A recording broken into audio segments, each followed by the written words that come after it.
Just thought the umpires paid it. Looked like a mark. Well, Jordan's not protesting too much, so he must have fumbled it. Even though he's got the big smile on his die. Yeah, no tag for James Short, starting as a half forward. Coleman Jones, a long layoff since Good Friday last year. Against Parker. And Coleman Jones had that Achilles. He's back in for his first game of the year. And he wants some movement. Crowded up forward. Looks down towards Grundy in the pocket. And he's got a couple to beat. Well, this is going to be the area for North Melbourne without Sherry, whether they can contain Grundy and these midfielders wrapping around. Heaney's so good as a clearance player inside forward 50. We know Warner. We saw Gordon as well last week, so this will be the challenge today. Grundy dominating the ruck early. It's a concern already for the Roos to Gordon. Just hurries it forward, and Heaney is in position A1. I know there's sweepers at stoppages, Joey, and it's generally the wingman, but I just, for the life of me, can't see how you can leave Errol Gould by himself. Just see on the replay in the box, so Simpkin was there. He sort of pointed for someone else to round him up, but you're right, that's deadly, Jared, inside 50. Heaney off the back of his first best and fairest Skilton medal last year. Already kicked 23 goals through the midfield this season, the number 5. Pops home his second easily, and it's a quick start for the home side. Yeah, well, he's had a pretty good season. I mean, it's hard when you're coming off the year that he had last year, where he was absolutely outstanding. But he's been one that's been pretty consistent. He's still able to find the goals. We can just see there Simpkin playing in front of Gordon, which meant he was able to find that space, and then he just worked through the stoppage. Fortunate kick, wasn't ideally meant for him, but when you're on the move like these Sydney mid-forwards are, that's what can happen.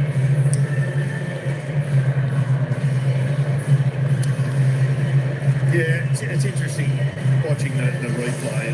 When you in that position, I think you've got to defend from behind. You can't go ball watching, you can't go pointing and getting everyone else to do their job unless you're doing your job. And Errol Gould is too good to be left alone. So a pretty positive start by the Swans. They looked really energised in the warm-up, and they've taken that form into the game. Struggling to get their hands on the football at the moment, the Kangaroos. Yeah, fair enough too. He could have easily handled that one. David Juniak assesses the option, nothing really presents, so he just drives it down towards the pocket. Good fly. That's a good grab. Coming in is Tickle. Well, he's showed this talent through the journey. He hasn't had too many consecutive games in his career, but he's always looked to me as if he was worth persevering with. And maybe today will be the day that he lets everybody know that he's good enough to play at the top level. First player in the modern incarnation to be a mid-season draftee twice. He's unrecognisable from the flowing mullet of his Port Adelaide days, from directly in front. Kicks the goal. That's a good jump. Looks a better player without the mullet, Joe. Oh, no, I don't like that statement, Jerry. It looks cleaner and sharper, doesn't it? I don't like it. He's pumped up, so he should be. He said first game for the year. He has shown when he has played as a forward, he can take a contested mark. He has been able to tip the scoreboard, but just for the balance of the team, it probably hasn't really worked with what they've got normally with Sherry, but gets a chance today, and if he can continue to fly and mark the ball like this, he might be a handful. Much more aerodynamically suited to the game. I don't like to cross you, Jared, but I think the flying locks in the air is much more photogenic. But he kicked it, that's the main thing. And started well as Teakle. He's got the height advantage. Has he got the strength to deal with Brodie Grundy, who loves a wrestle, always leans in early. Phillips on Heaney. Heaney gets it. Heaney can't get it on the ground. Sheldrick works it forward on his left. There's a bit of a push, but the mark's taken. Another opportunity. And it lands in the hands of the young man, Jack Bullock. Well, probably should have been a free kick for the incorrect disposal in the centre. I'm not sure. It'll be interesting to see what this replay throws up for the big man Bullock, whether or not he gave his opponent a shove. But he looked pretty impressive last week at times, Joe, didn't he? Yeah, he marked the ball well. He kicked a couple. He challenged the Saints defenders. Pick 13 in the 2023 mid-season draft out of Claremont in the West. For an immediate response for the Swans. Logue with a bit of a hip shake on the mark. Doesn't put him off. Drills it. Well, he started on the bench, and then he's come on for Hayden McLean, who had his first spell, went straight to Will Dawson, and has taken another contested mark on Dawson. So a rough start for the young key defender. But yeah, Jack Ball, as you said, getting an opportunity now with those injuries to some of the Sydney keys, and he's shown he can present, mark the footy. He's been able to convert. Could be his confidence as well.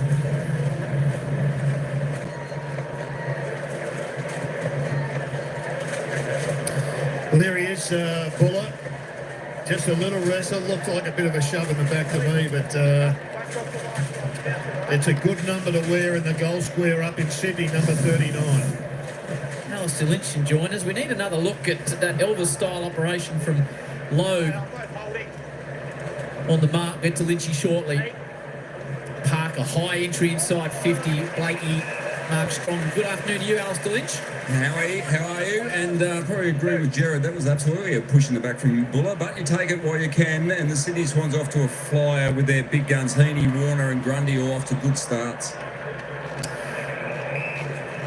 Well, I reckon Greg Swan's about the last hope, because last night there were a couple of horrendous push in the backs, but we've been looking for a reincarnation of the number 39 in full forward in Sydney for about 20 years.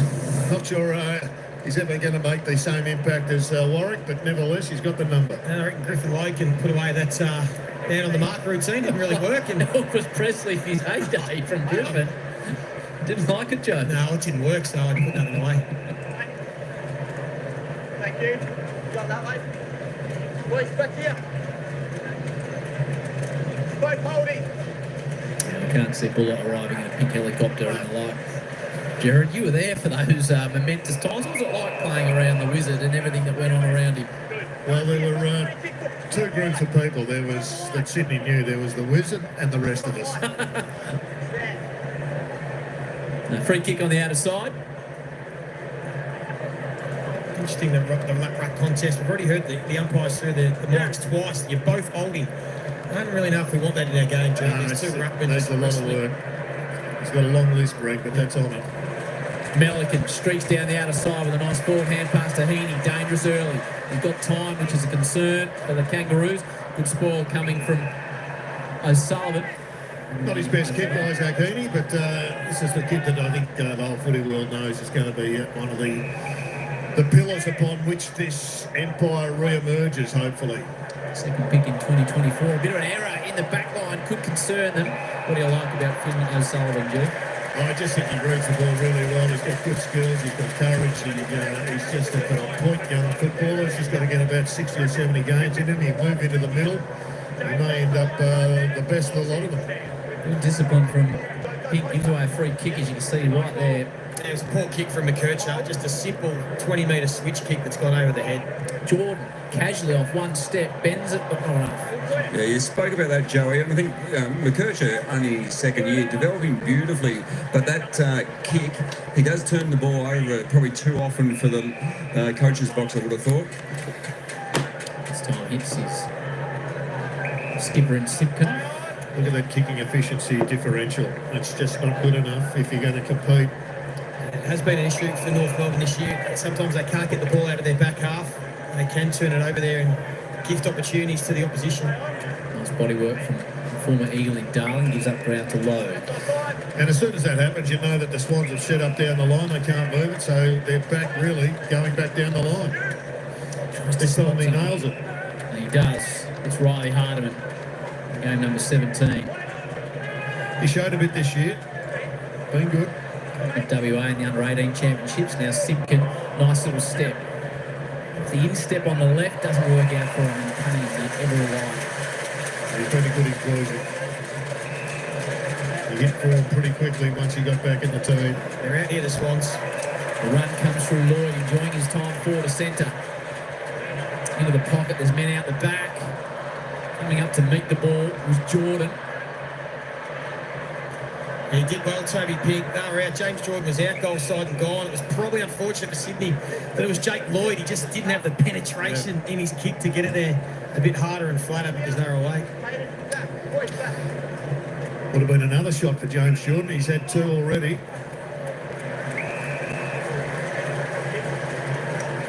Sounds like a free kick to McLean. It's another opportunity to hit the scoreboard.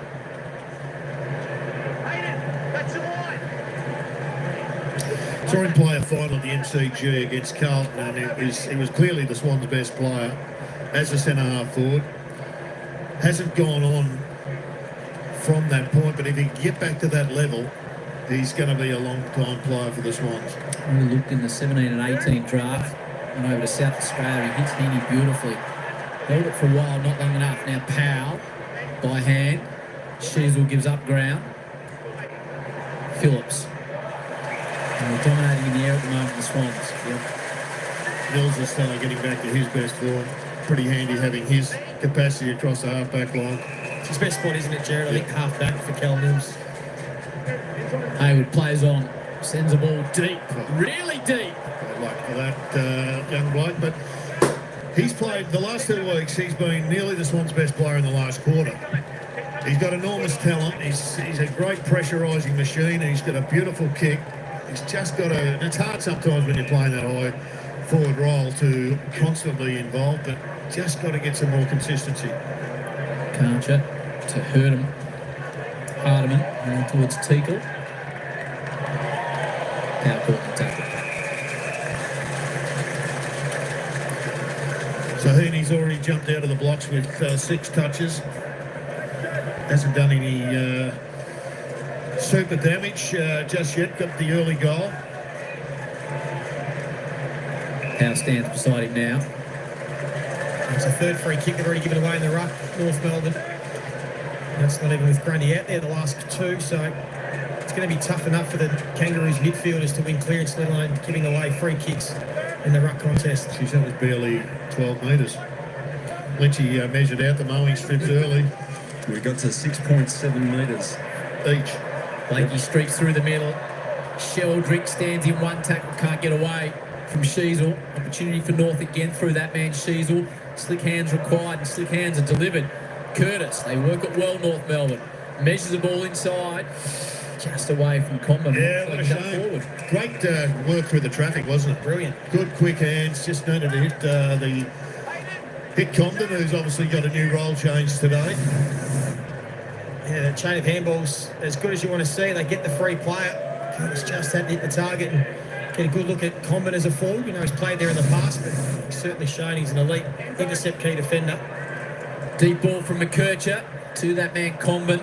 And shoulder issues this year. Missing off the ground was Teagle. And Melican clears things up. That was a bit of a shame for Teagle. Just a little tickle from Teagle, and it would have gone through.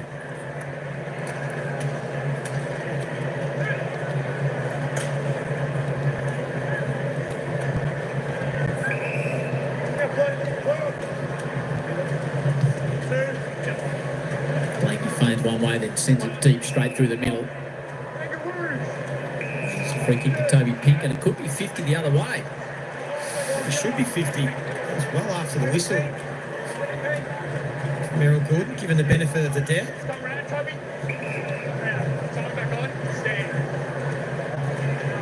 Grundy's now back on and got deep into defence. Sends it towards the exciting Curtis. Sheasel. McKercher. Phillips back to Sheasel. Tries to spot something in Comben. Good fist came from behind. From Hamling. Snap around the body. Wow. He's really good. And the Kangaroos continue along. Cooper Harvey, who snagged 4 last week. He's good around the sticks. That's what he does. He kicks goals. He knows where they are. For a long time, some people in North Melbourne have been waiting to see if he'd get a game because this is what he can do. He's really putting his hand up late in the season with some opportunity, as you said. How he 4 last week and first touch today. He's a class finisher. Geez, there's a couple of things to like there. Comben attacking the ball was awesome. and the goal. But I also love Sheasel kicking the ball inside forward 50. I think he's a midfield forward. You don't want him wasting his possessions out the back. I just think he's so damaging. Good decision maker. Get him forward. That's the goal kicker. That's your reward for kicking one of the great goals. Off you go. And there's Sheasel, the guy that nailed the first kick. 6 goals, 3 for the season. Pretty good return. In a tough position, McKercher just grabs it away from Hayward. Forward hand pass into the path of Sheasel. Delays it. Gives up ground. Now Sipkin. Another inside 50 for the Kangas. Darling's there, probably spoiled by Common. They need to sort that communication out. Attacking it hard was Braden Campbell. It's a good point, Harry. It's a new mix, the combination of the forwards, so it does take a lot of time, chemistry, training together to work those patterns and separate and isolate. So we might see a bit of that today. It was a tough ball to control. That was doing all manner of things through the air. But they've looked better the last 5 or 6 minutes, the Kangaroos, much better. So 57 apiece. There's Their a lot to pressure like rating's about up over 200 too, Jared. So they're chasing and working very hard when they don't have the ball. And 12 tackles to 4. It's given them a chance. Rampy back after a calf for a couple of weeks. Handy inclusion McLean's been prevalent early. Row bottom. Gordon falls as he was tackled. And again, sometimes they pay them free kicks for high contact, even if the player slips. No whistle that time. But again, red alert for North Melbourne defenders here. Standing up in the tackle is Tommy Powell.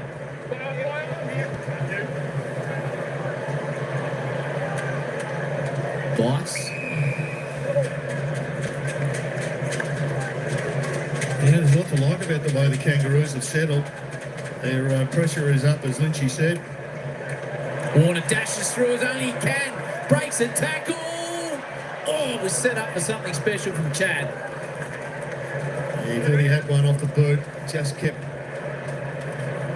going left to right, right to left. That's the danger, though, isn't it? You can see this afternoon those clearances, forward half, those big guns they've got there. Dodge a bullet, North. Long ball out of defence from O'Sullivan. Harry Cunningham comes across with a fist. He's a barometer over the last couple of years. You mentioned Harry, Jared, over the last 2 years when he's played, the Swans are 22-6. Yep. When he hasn't played, they're 5-10. He's a terrific player. He's been so consistent over a long period of time. Game 214 for Harry. Grundy just grabs it out of the ruck. He's starting to have his way. A hand pass to himself, KB style, and picks it up as well. He's doing it all. And Sullivan's got an issue. Somehow gets boot to ball. Does well. Lured with the tackle. Had a good year, Dylan Stevens, bottom of that pack. It's the former Swan. It's been a bit of a question mark. He's in their best team. What's he going to offer? But he's been really consistent this year. Booten again. Whips it forward. There's the man just mentioned. She's the players that's just so adept at tackling and grabbing one arm, as we saw Errol Gould do there. He's just too strong for the ruckman, Brodie Grundy. I mentioned Stevens. He's this man here, Parker. He's been a fantastic inclusion for the Kangas. Sheasel, high ball towards the wing. Big fly from Darling. Whistle already came. They are right in this game. It's only early, but they are taking it right up to the Swans. Even with their high-end omissions, they're looking good at ground level. Zerha seems to have an extra tattoo every time you see him. Good strong grab from Darling. Not a lot of planning to it, I don't think, Howie. The forward structure or his tattoos? No, the tattoos, just chuck one here, and one over there. High ball inside. Grundy's there. And plays on too. He's got a bit of an issue now. Thinks his way through it calmly. Yeah, it was a little bit optimistic from Brodie Grundy. It was a good mark. He's just going to keep positioning himself in the hole there. And North Melbourne have got to make a decision. You either try and go through his opponent, Coleman Jones, or Coleman Jones just goes, stands on him and makes sure that he brings that ball to ground. Pretty good start this after giving up the first couple. They've kicked 2 of the last 3. Have the Kangaroos. Davies Uniac doesn't progress it far by hand. He might have got got a shove. The battle continues, and he continues to beat Dawson with the goal, now the free kick. That's dangerous. It's borderline tunnel. Something the game needs to address. Is he going to take an injury before we do? Cleans, big fly. Ooh, that was close. Nearly claimed it. Caleb Daniel, Pink, low, Hardiman. Inches it forward. Curtis is taking across the line. I did know Luke Beveridge in the last couple of weeks talked about tunnelling in relation to his big man Sam Darcy, and how it was a concern, Jared. Yeah, no, it's been horrendous that it's been allowed to get to this point. I mean, he's one tunnel away from catastrophe. So do you want to see more free kicks, Pat? Absolutely. And you just love the leaders of the competition to come out and say, well, this is why we want it to be happening, and we're not going to put up with it. Harry Sheasel coming up from half forward to play on Errol Goulden, who's the defensive wingman. So it gives Sydney Mills, you can see off the bat, but they're making sure Goulden's not free.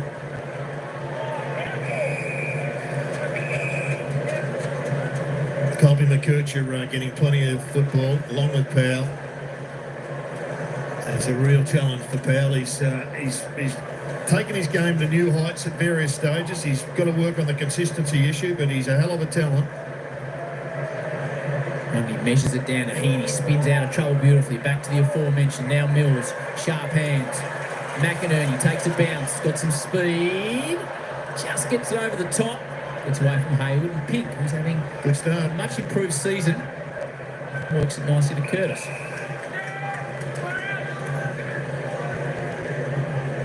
Who really hasn't had much influence at the moment, just his second possession.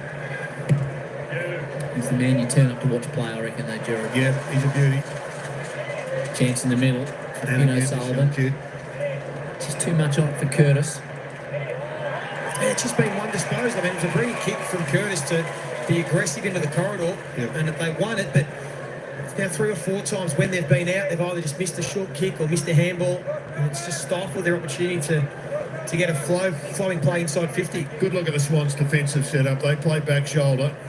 A lot of clubs like to play in front. Normally the Kangaroos do. Heaney. Down towards low with the fist. Pink. And your hand on it was Jack Buller. Another opportunity for Buller. Nearly gets it to Warner. Little paddle game going on low. Caught in a tackle by Robot. That was Constanti's tackle. It was brilliant. That's what they need from the pressure half forward. He worked all the way up, laid that tackle. Well, that's what he was recruited for. Pressurised small forward. We saw him recently, Jared. He fulfilled that role. He was a tackling machine last time we saw him. He's got to add a couple more goals to his quiver. Nice move inside. Plays it really nicely. Delayed it, took a little bounce. Accesses forward the wing, but he's turned it over. He just caught his forwards out of position when he cut back inboard. They were starting to lead boundary side, and then there was really nothing on for him to kick to.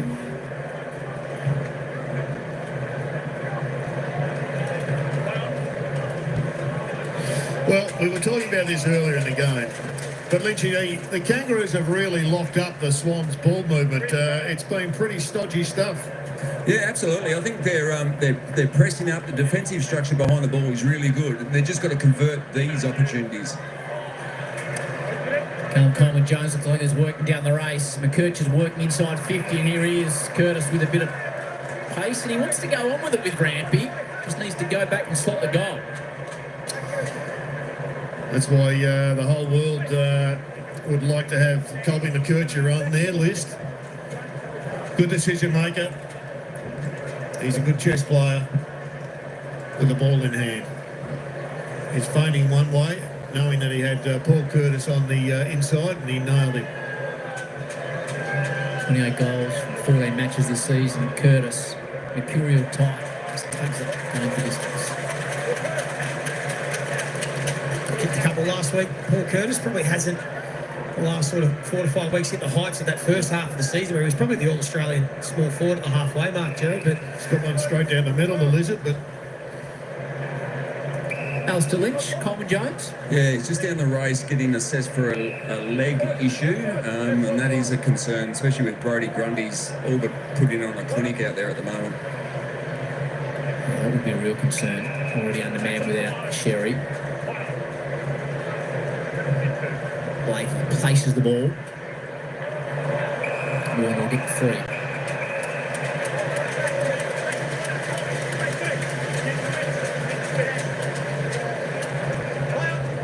Plays off by hand. Back to Blakey, who sent it to him. It's a clever checked kick. McLean just got underneath it. Parker against his old team. Yeah, they should have nailed that one. They had Grundy doing the shepherding.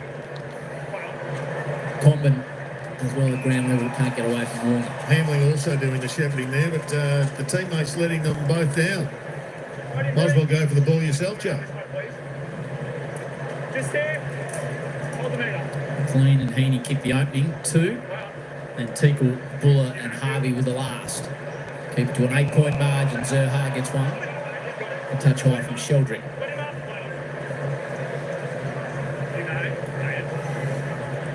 Eighth possession for Parker. They work the outer side.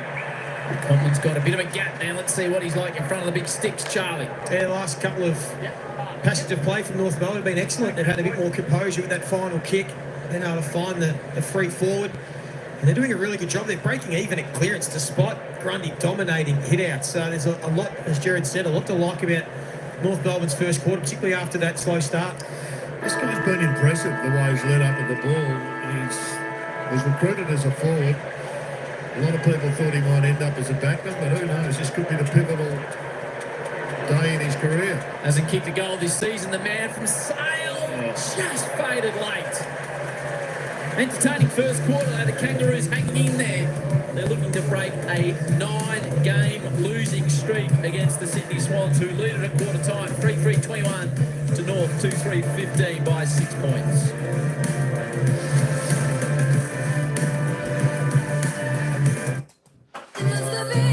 All right, there we go. Quarter time here at the SCG. Sydney Swans hanging on to a lead here. 3-3-21. North Melbourne 2-3-15. One straight kick, 6 points. The Swans are leading.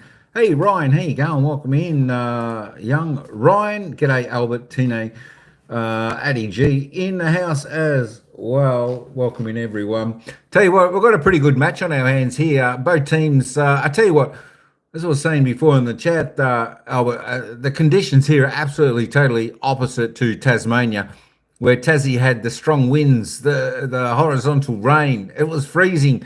Tell you what, it looks beautiful up there in the SCG. Sunshine, doesn't look like there's any wind about. Everyone's enjoying it. And it's just great conditions, Adrian, for football up there at the SCG. North are a chance, absolutely. North Melbourne are a chance. They're playing pretty good. Sydney, however, they did look a little bit better in that quarter, getting a little bit of nice run happening. But that, that being said, North Melbourne haven't been going too bad. And you just never know what Sydney are going to bring. At least Sydney jumped out of the gates today, so they leading the opening term. And, of course, as I said, North Melbourne trying to break a 9-game losing streak here against the Sydney Swans. The Swans obviously got the wood over North Melbourne, so that's going to be probably playing on the minds of the North Melbourne fans as well. As long as North Melbourne can stay in tune, keep the pressure up, put the tackles up against Sydney, they could be right in this match. But you'd want North Melbourne come three-quarter time to be within, a goal or two of North or of Sydney, or actually leading the match, because we know Sydney can come home strong in their final terms. Hey, let's just have a little bit of a sneak peek at the before we have a look at that. Just have a look at the lineups, because I didn't get to them. For Sydney, Dane Rampy coming in with Peter Laddams. Going out was Tom McCartan, Aaron Francis, the sub Peter Laddams for Sydney. For North Melbourne, they had a few changes. Luke Davies, Ukanaki, Callum Coleman Jones. I tell you what, there's a mouthful in two names. Zach Banch, Brian Teakle coming in, going out for North Melbourne. Finbar, Maley, Tristan Ziri.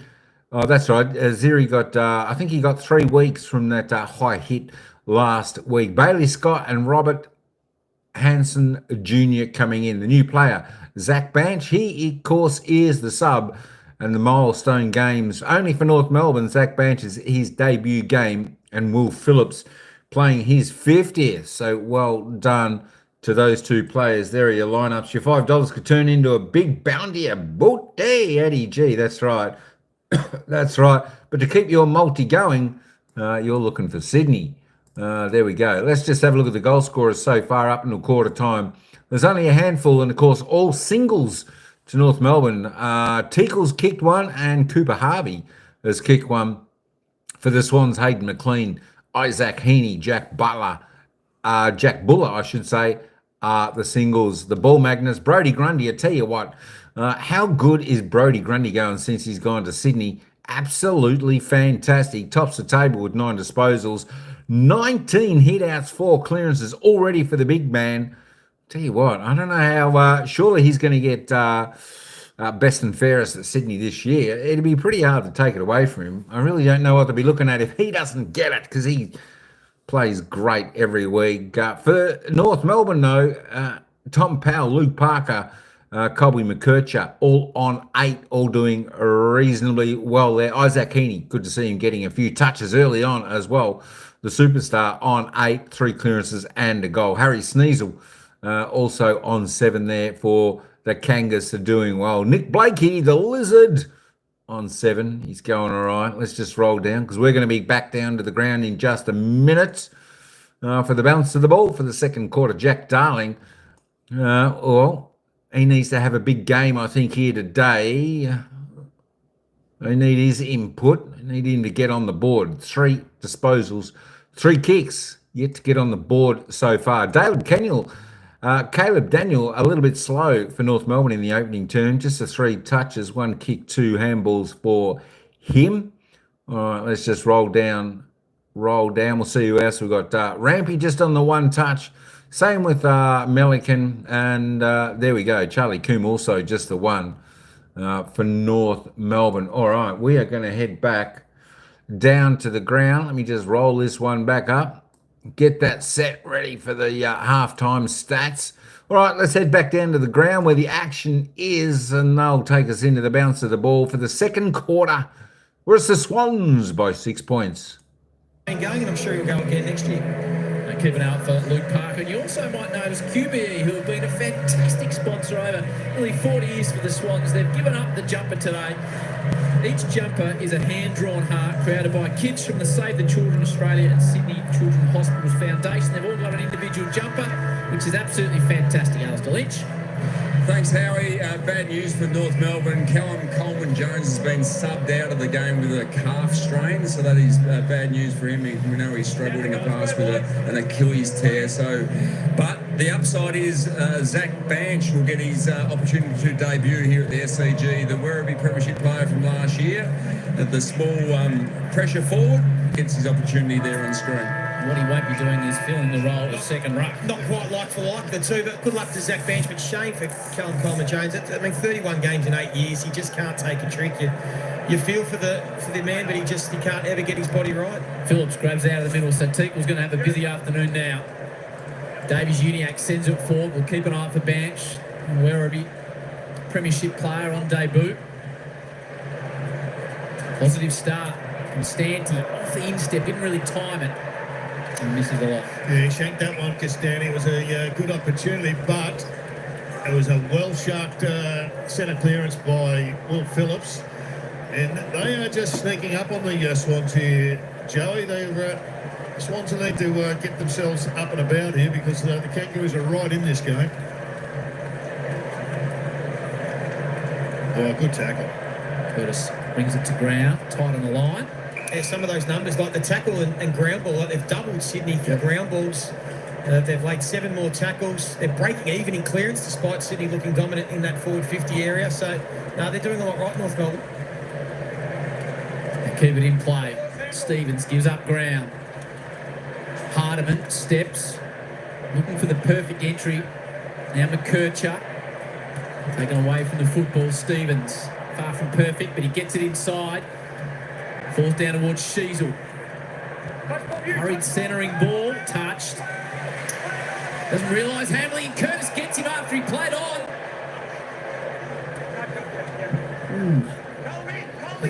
Amazing when the umpire's that close, how the players can't hear. Yeah. The umpire's screaming that it was touch. Paul Curtis certainly heard it. Great intent by him to start this quarter, although he's a bit sore.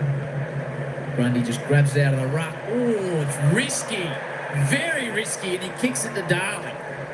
Yeah, it's twice now, Brody Grundy. Just probably been a bit too cute. The last line of defence, he got away with one in the first quarter, but he knows he's done the wrong thing there to try and check side that back into the corridor. He needed to be looking for someone to handball it off to or kick it wide. Certainly not that play. Jack Darling, 548 career goals. 4 more, puts him in the top 50 of all time. He's looking to knock one off here. Gets underneath it, but knocks it home. Good start by the Kangas.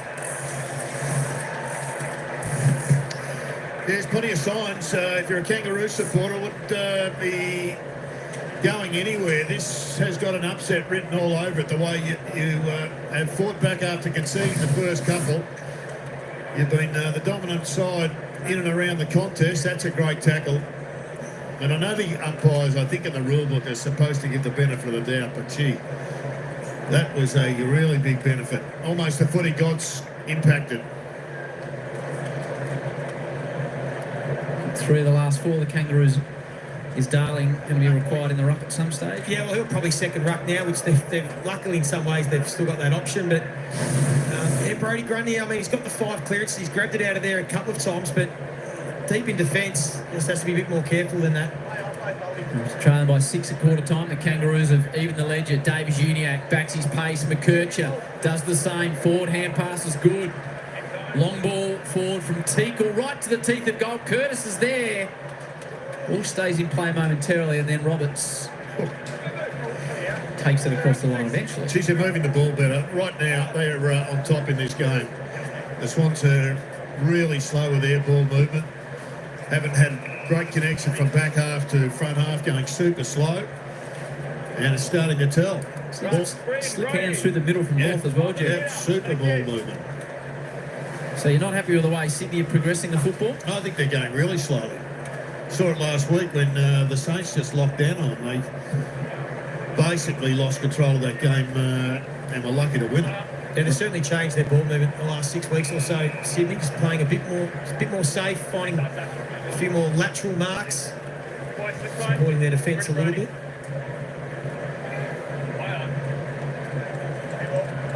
Spills free. Good tackling. And why do you think they've made that change?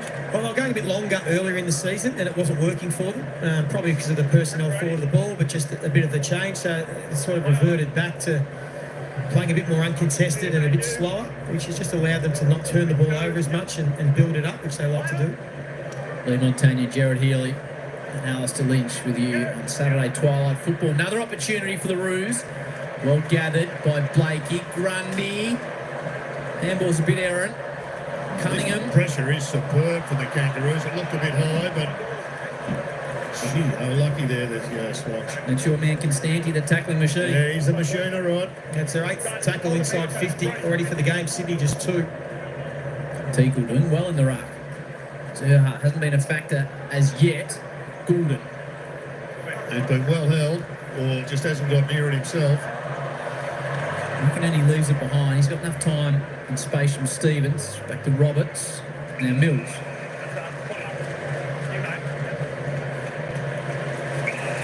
Just 5 touches for error. Coming up to 6. And he kicked an early goal. Back to Goulden. Left foot Pearcer is really good and protected the ball well from the contest. James Jordan. And that's where it does work, that patient ball movement when it gets in the right player's hands. And Errol Goulden, he's got that ability to pull his kicks late. He can wait and feign and then find the right option. And James Jordan has shown throughout the year that he's more than capable when he plays as a half forward that he can hit the scoreboard. Kicked 10 for the season. Missed one early on from the pocket. This is his 3rd official shot. Should have been 4. Melbourne Premiership player. Just outside 50. It'll take his best. Has to draw it back a long way.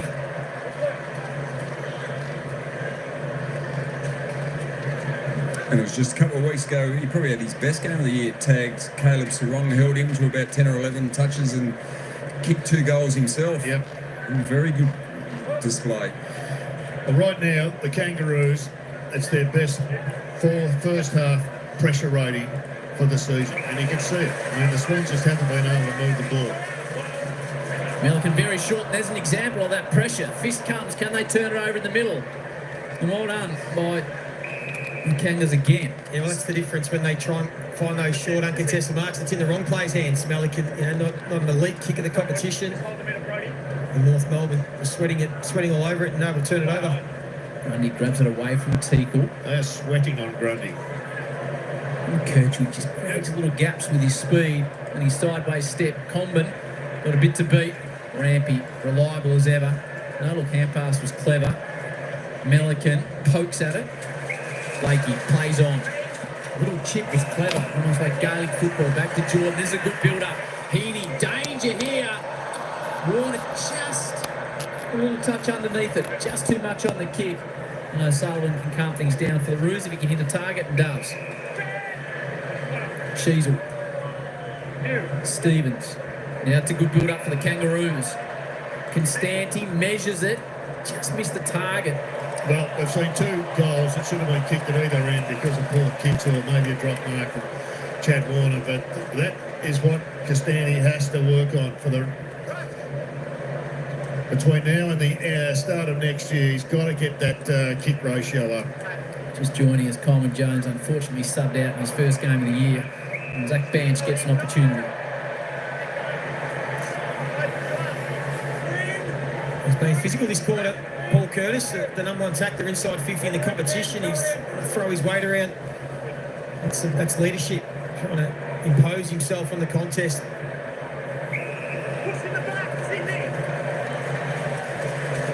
It's Teakle. Grundy again continues to dominate this phase of the game. He's got the equal most disposal on the ground, 6 clearances, but really getting bang for buck from the stoppages in this quarter. On the mark, so he takes a cheeky bounce, does Brody, and turns it straight over. Davies Uniac, spirit one he would normally take, strikes a tackle, nice little step, needs to bounce, does, hands it off again to Sheasel, missed Parker, so just a couple of errors for the Kangas when they were looking to attack, and they'll come back the other way now, the Swans, through Campbell, Hayward, Gordon takes a bit off the footy. There's not a lot inside 50 for them, so they have to go short. Yeah, everyone's up the ground getting on the handball shot. Overlap hand pass now, Blakey pulls the trigger. It was a clever kick, he disguised it. Heaney was waiting in the pocket, plays on, Isaac Heaney, all class. That's his second, but as well fought through, wasn't it, Jerry, by the Sydney Swans? I mean, Gordon got it, he looked up, and there was only one sort of 50-50 kick on short, so he decided to pull it back, go into the corridor, wait for the Sydney forwards to get to work. And eventually, but it gets in the good players' hands. So Gordon, Campbell decided to wait, and they looked up. Now it wasn't really the option. Lloyd deep. It's a great kick from the Lizard, though. And then the corner of his eye from Blakey. But it started with the Sheasel handball at the other end. Again, for a quality player. We've seen it a number of times in this game. North Melbourne have been out, they've had good looks and just one sloppy possession. There's a look-away handball too, and I'm not sure why. But that was a really good kick around the corner. Some players can do it. I reckon James Jordan, if he gets another opportunity for that kick, based on what we saw, he should be doing boomerangs. Because he's not in control of that kick from what we've seen. It's a blink of eye, isn't it? It's all it North is. are going forward. Sheasel misses. Small margins in AFL, but so costly. He's Parker by half a metre, and all of a sudden he's bagged one. Now getting it out of the middle, so a bit of flow now for the Swans. Great kick. Heaney on a long, hard lead.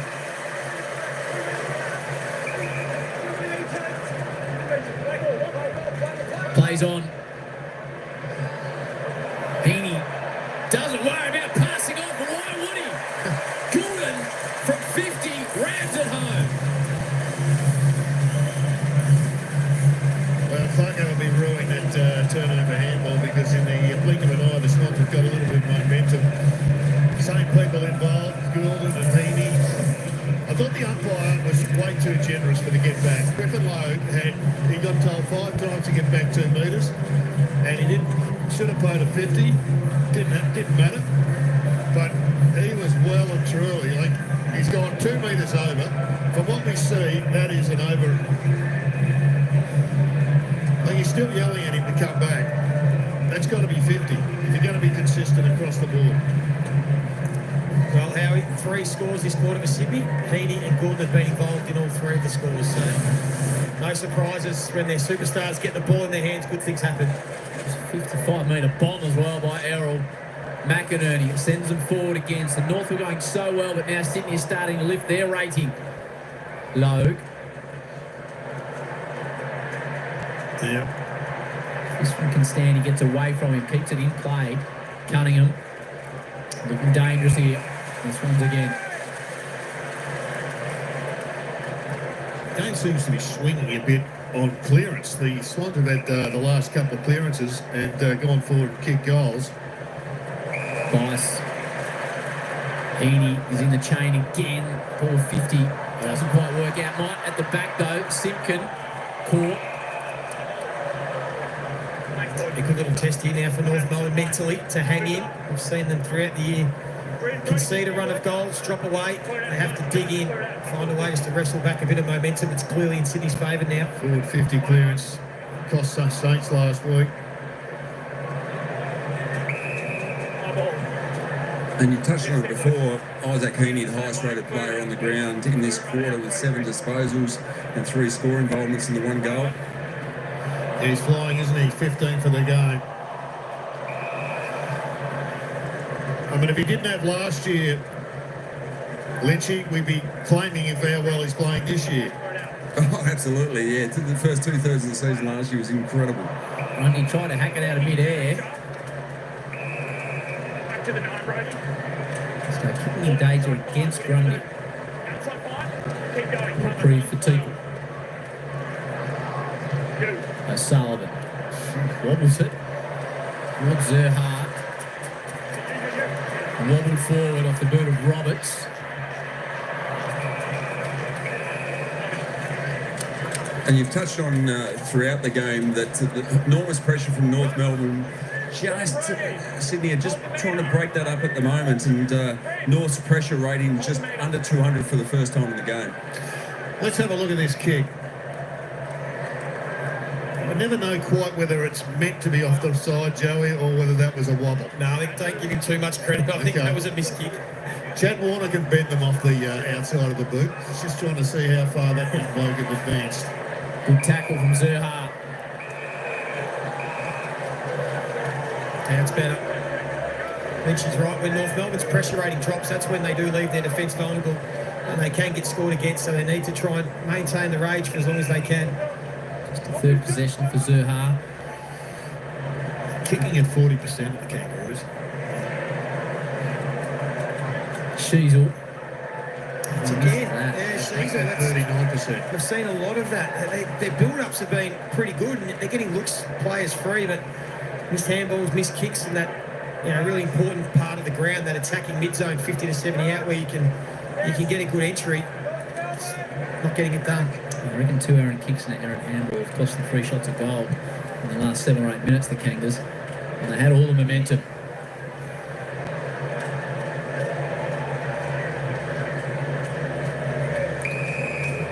Touchdown. Yeah, he did drag it in. Went to the boundary line. Garland's kicked one after a gift from Brodie Grundy earlier on. Retreats to Dawson. He started the game wrestling with McLean. Likely tight though. High ball drop. 60 metres forward. Gets away the mark in the end from Jack Buller.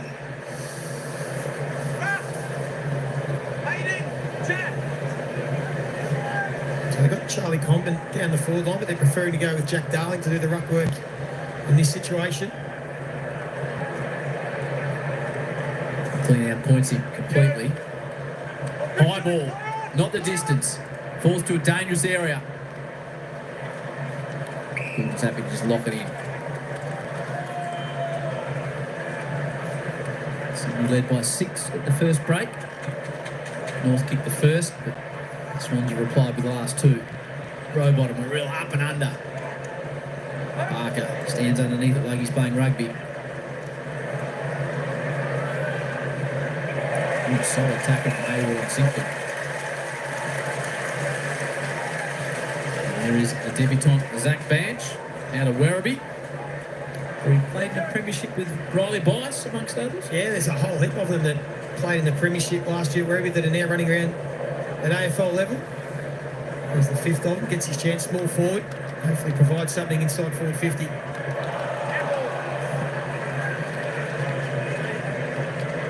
Daniel to Simpkin, measures it, waits it. Oh, two kangaroos spoil each other.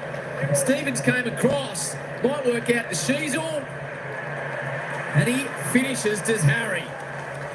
Unusual, but a goal's a goal. Was it ever? They almost made a meal of that. Simpkin was brilliant again with his ball use. It was Zerha's ball, and Stevens didn't know he was coming. All part of the grand plan for Dylan Stevens. No, he knew exactly what he was doing. Nevertheless, sometimes you just got to ride with the punches. The ball went forward, that's the main thing.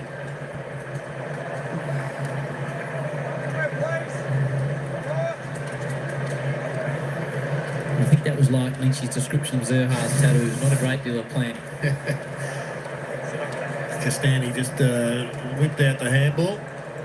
And that'll be a little bit of monkey off the back for number 3, who is actually, you know, his disposal hasn't been great over the last 10 or so minutes.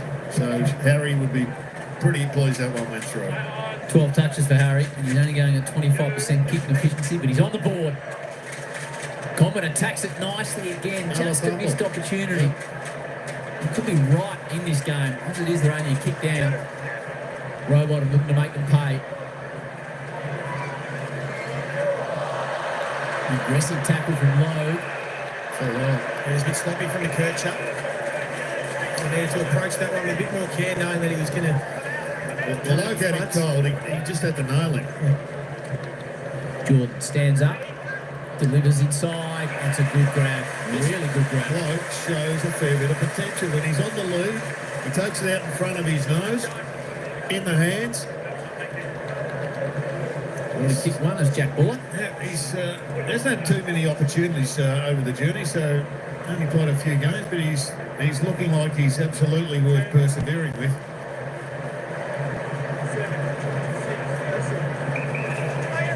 199 centimetre. The big man, Claremont.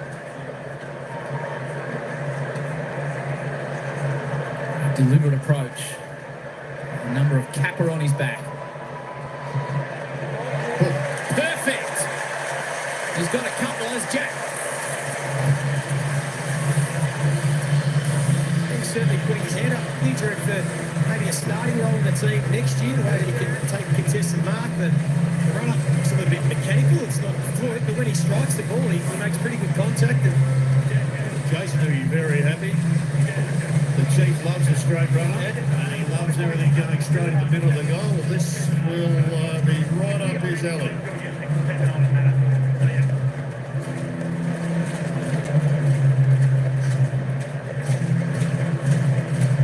keeps the ball very straight, doesn't he, over his right leg, and then makes good contact, good follow through, and the mature age recruit putting his hand up, going well. You touched on Jetta. He has shown some reasonable signs where he launches at the ball, takes the marks at the highest point. He's been very encouraging over the last couple of weeks. Takes a big hanger. I'm not sure Buller stands up to Kappa. He's heading in the right direction. He's got to tighten up those shorts just a little bit. So an opportunity out of the middle from a free to Simpkin. Quarter 2 centre bounce clearances, Lynchy. They're getting their share of it, the Kangas.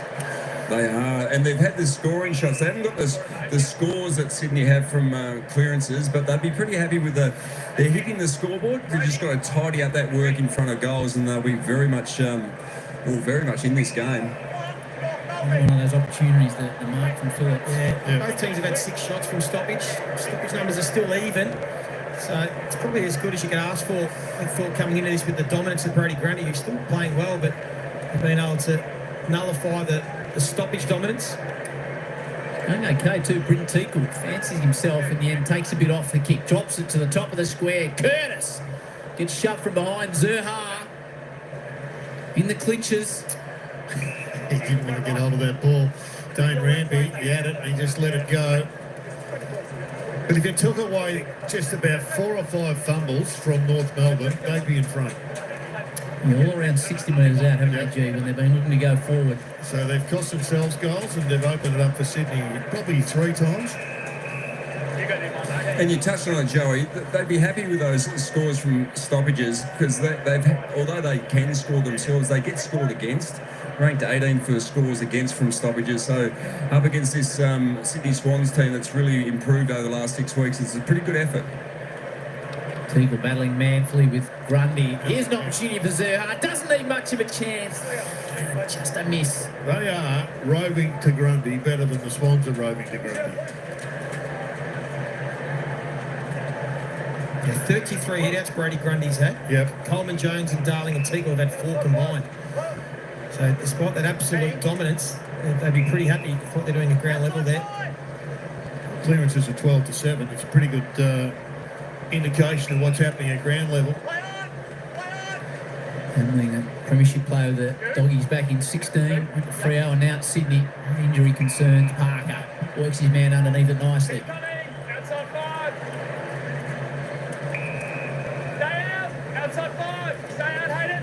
Stevens coming up for his 7th disposal. Advances it with a 60-metre ball. Grundy floats across, cannons into the back. Zerha tries to fashion something. Brody Grundy is still down. Got one right in the back. Warner, nice little step. Heard the voice of Goulden who ran out of room. Jeez, he can spin on a dime, but the Chad, he just turns around like you wouldn't believe.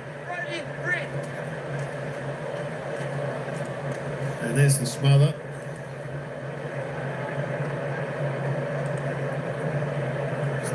One in the backside or lower back there, Grundy, from the shoulder of Jack Darling. Teagle, as soon as he heard the whistle, he knew it was against him.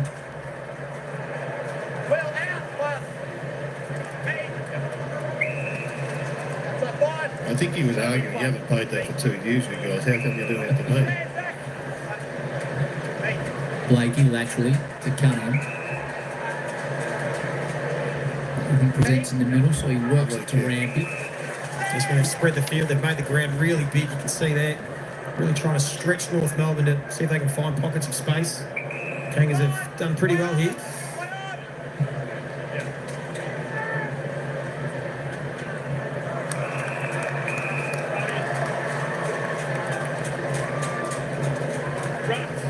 Sydney for the game have had 18 opportunities to move the ball from their D50 to inside 50. Only 4 occasions have they been able to go the length of the field. So a little tick there for North Melbourne's team defence.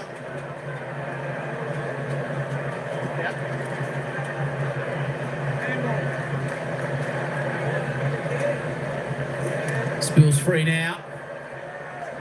They attack it. We're hard of him. Davis Uniac will get the free. He called it trip. Cameras will pick it up. It's been in the news this week. Works out okay in the end to Finno Sullivan. It was high risk. Seeing the bottom of the screen. He's tripped over himself. He did. Like There's no trip at all. No trip.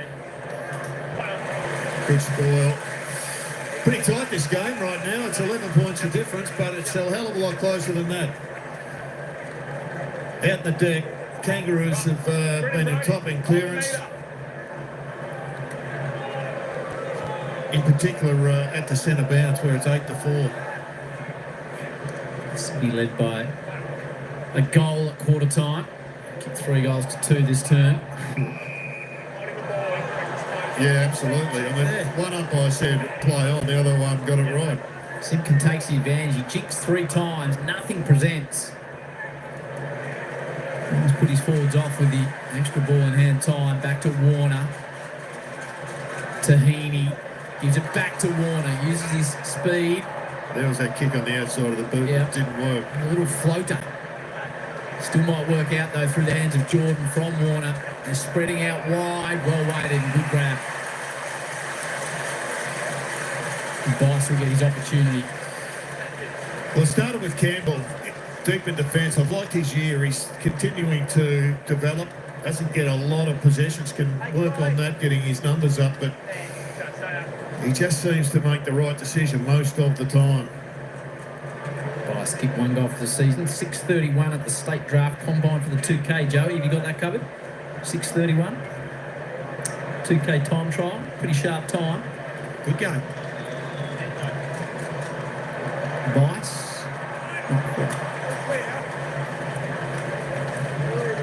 It's a great kick inside by James Jordan, though. He continues to show he's got more to his tricks to the bow than the old tag. Hardiman. Stevens. Nice step from Hardiman. Runs his full measure. Nice left foot ball. Zerhard just out of position. Rampy plays it brilliantly, really. Kills it. Become more of a challenge for both teams to score this quarter. Late in this term, just defence is organised a bit more. Ball movement's just been a bit more stifled.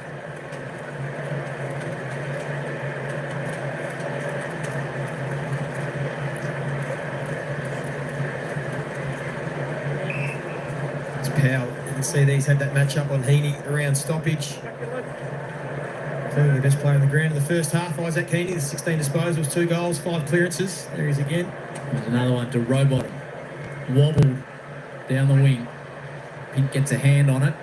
Meant solidly. Just getting a few extra players to some of these contests, the Kangaroos. Alistair Clarkson will have a lot of positives to talk about. He's not going to focus too much on fumbles. There's not much that you can do about that, but there's a lot of their game that's going well at the moment. Except for this bloke. Tom Powell's done a pretty good job, but taking down Heaney is a very difficult challenge. 11 kicks, 7 disposals, going at 7 handballs, 82% kicking efficiency, and he's snagged 2G. Yeah, and he's been run with to stoppage, so it's a hell of a start. Got a good kick as well.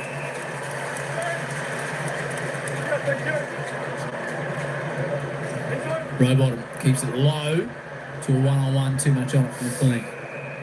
Nothing really fluent about those entries into the forward 50. They're much better when they're running to players going back towards goal whenever the ground's compressed, Joey, rather than hitting targets that are running at them. Yeah, they've got the 2 modes, don't they? The distinct sort of slow build-up, and then they can counter-attack with speed when they do get the opportunity. In the area again. Sheasel takes on the tackler. He's done. Gone. It's a good tackle. McInerney met him solidly. Yeah, you can see what was happening. He closed the space. It was tough on Sheasel, but there was nowhere else he could really go. As McInerney saw it, he was cooked. And that's why sometimes you just take the forward 50 stoppage. That's what it does. You get the chance from the clearance, but if not, you can set the field how you want, apply the pressure, either force a quick kick and win it back, or you can get that tackle and get the ball opportunity. 41 career goals, match 106. Slightly inaccurate this year, as you can see. 4-8 for McInerney. Can he reward his own tackling? Pretty good looking effort from McInerney. And the Swans have kicked the last 2, and they just start to stretch North Melbourne.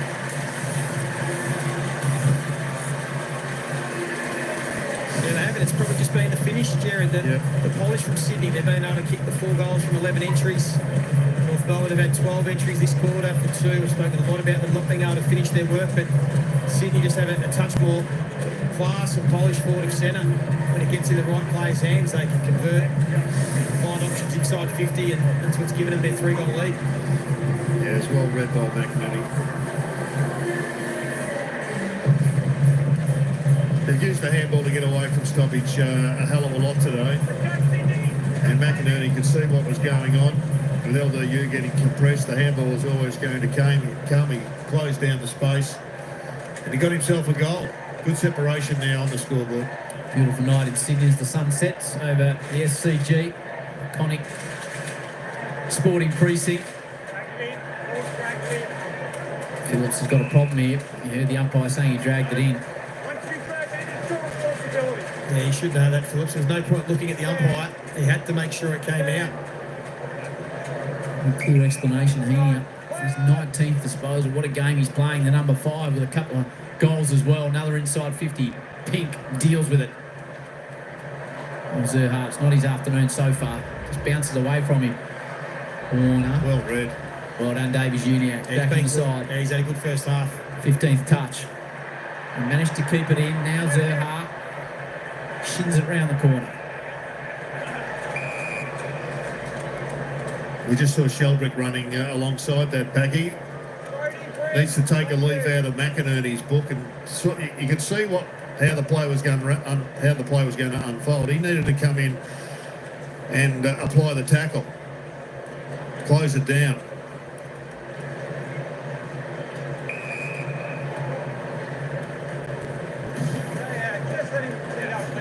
Quite hard, Tickle. You mentioned those tap outs. He's being dominated, Joe, but he's had a crack around the ground. Yeah, that's all they want from him. He's just got to continue to compete. Coleman Jones subbed out early with a leg issue, giving Branch his first taste of top flight footy. Just like to see, will they be aggressive here, North Melbourne? See if they can shark run his hit, get something on the move. They know that there'd be less than 30 seconds left in the quarter.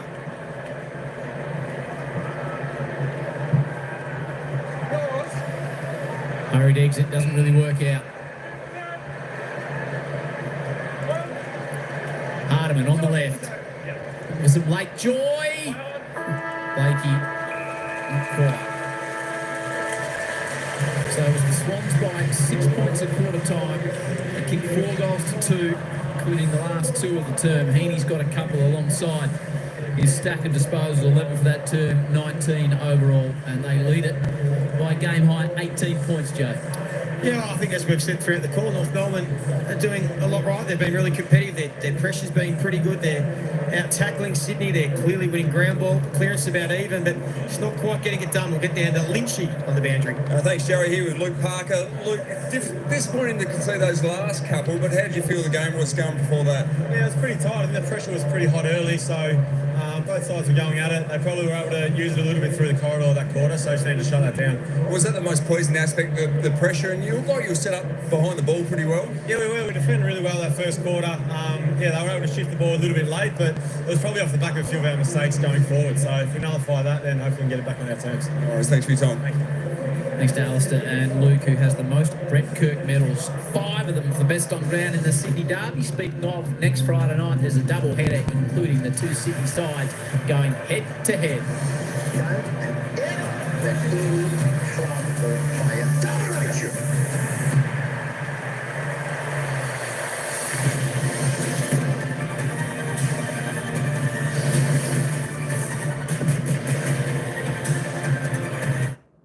The right preparation is our champion. All right, there we go. Half time. Sydney Swans kick away. There we go. 18-point lead here to the Sydney Swans. 7-5-47. North Melbourne 4-5-29. Tell you what, it's been a reasonably good game up until half time. Just when we thought North was coming back, Sydney kicked away again. Oh, well, let's see what's going to happen in this final half of football between these two ties. Can North Melbourne finally break the drought of 9 losses? Can Sydney continue on their merry way? We might as well just have a look at the live ladder as it stands. If we have a look at this live ladder, Sydney go on to win. Sydney will go up to 36 points, sitting in 10th position, only 2 games outside of the top 8. Hey, that could be interesting. All depending on what the Western Bulldogs do next week and what happens to Fremantle the next couple of weeks. That could be really interesting. Sydney Swans can keep their season's chances alive of sneaking into the top 8.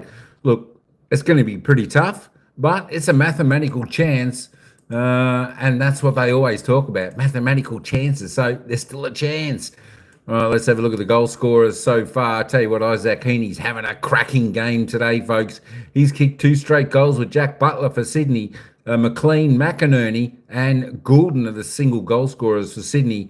Of course, for the opposing team, North Melbourne, Tickle, Schneasel, Harvey, and Darling have all kicked 1 for North Melbourne. Looking at the ball magnets, well, have a look at the top 2 players. Hey, the 2 stars, when they come out to shine, Sydney go pretty well. Isaac Heaney tops the table on 19. 12 kicks, 7 handballs, 5 marks, 2 tackles, 8 clearances, 2 goals. And, of course, Brodie Grundy, I tell you what What a star. 16 touches for the big man, Ruckman. 7 kicks, 9 handballs. He's had to mark 2 tackles, 9 clearances and 40 hit-outs up until half-time. Wow, look at that. He's got 87 AFL fantasy points as well. I think he'd be top on the table on the AFL fantasy points. Zukanaki tops the way for North Melbourne on 15 touches, 4 clearances, doing well. Tom Powell on 14, McKercher 13, and Harry Sneasel on 12. There we go. Nick Blakey, the next best for the Sydney Swans. The Lizard Man, he's on 12. And the Chad. Lisa Chad's had a little bit of a touch also up until halftime, just 11. But I'm sure we'll see Chad Warner come into the game even more as the game progresses. A couple clearances, couple tackles for the Chad, just one behind. He'll be surely hoping he can slot through a sausage roll or two somewhere through the second half. Eric Goulden on to 11. Jai Simpkins on 11 there for the North Melbourne, for the Kangaroos, I should say. Luke Parker a little bit quieter in that second term, just at 10 touches. Let's roll on down. I will be back with the commentators, give a little bit of a wrap up. Caleb Daniel, well, he's having a quiet game also, just on the 8 touches so far, 2 kicks, 6 handballs. Jack Darling, 6 possessions, 6 kicks, and he slotted that major. That's what the Roos needed from him. They need him to be kicking a bag full today. Whether that happens or not, well, time will tell. There are your player stats. Let's go and have a look at the team stats. I tell you what, she's all pretty tight there, isn't it? 165 disposals each of 2. And, of course, looking inside 50, both teams 25 inside 50s up until half-time. So, hey, that's level pegging there. 12 scoring shots for Sydney, 9 scoring shots for North Melbourne, all pretty tight. Disposal efficiency, 73-3. Everything leads to so super tight game. As I said, it's just the handling of the ball, the situation, taking the chances when they have the opportunity, because everything is so tight in this game. Even the free kicks, 14-13, just +1 there to the home team in Sydney. The hit-outs, though, Brodie Grundy. Well, there we go. Look at that. 44 hit-outs, Sydney, 5 to North Melbourne. Grody getting the job done. 29-24 clearances. Wow-wee. All right. Actually, North Melbourne doing the job in the centre clearances. 8-5, 24-16. Stoppage clearances going the Swans' way. That's +8. Contested, well, she's pretty even in the contested. Only 2 in it and only 5 in uncontested. Turnover, extremely low turnover count from both sides. So that is absolutely wonderful to see. Good, clean football. Sydney Swans, the marks, they're ahead on the marks, grabbing the ball, got the mitts firmly around the pill. They're +14 there, +4 in the marks inside 50. Sydney doing well, 8 marks inside 50 already. The Kangaroos just a 4. Just having a look at the tackle count. Both teams going above average, which is great. Good to see North Melbourne bringing the heat. 42 tackles already up to half-time. Their season average is only 59.5, so well done North Melbourne. Of course, 11 tackles inside 50 above season average to Sydney's 5. Absolutely fantastic job by North Melbourne. Just need to put the score on the board. That's what it's all about. But there we go. It's Sydney Swans by 3 goals at halftime. Let's just head back down to the commentators for a bit of analysis on the opening half. Of what's going on with the Kangaroos. Right there, they're going to kick a goal. Now, it's a look away, left-hand handball, missed the target by half a metre, then a fumble, and then bang. Braden Campbell doing really well. Not a high possession winner, but he releases the ball.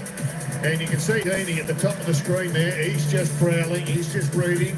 Nice little duck back in from Errol.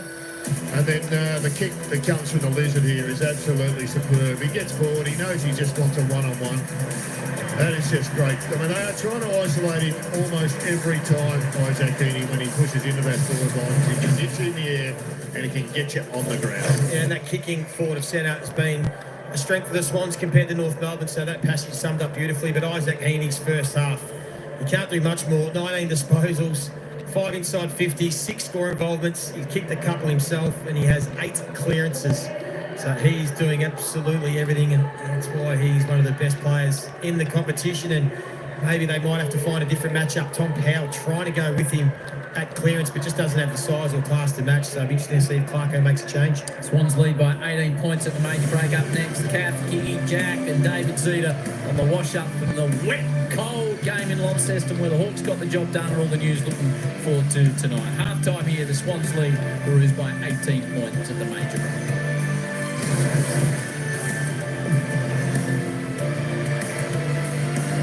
All right, folks, Here at we'll be Hobby back. Norman, our Oh, let job me is to just measure pause that next sound. gen My AI gosh. performance. All right. We'll be back in just a few moments.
stung a little bit. I love Jack Given. I think he's such an entertainer. He gets it. The game's over. What more can we do to add value to the game? Ken took it well. And a lot's happened since last time they met. He didn't carry on either. No. It was quite subtle. It was there enough to notice the fact that he put the arms out, and obviously the back of the semi-final last year and everything that played out with that. But football is a game of theatre. It's a game of obviously combat as well. But I think there's moments like that where you go, there's still just a sense of humour in this great game. Can we talk about Jack Gunston as well? 3 goals today. Should have been 4. We should have perhaps just allowed that goal that was touching the line. But we'll get to that in the post-game. We've obviously got 2 massive games coming up tonight. What about this one? Carlton and Melbourne at the MCG. So much on the line. And then over at the beautiful Optus Stadium in Perth, it is the West Coast Eagles and Richmond.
What was most pleasing aspect of that first half?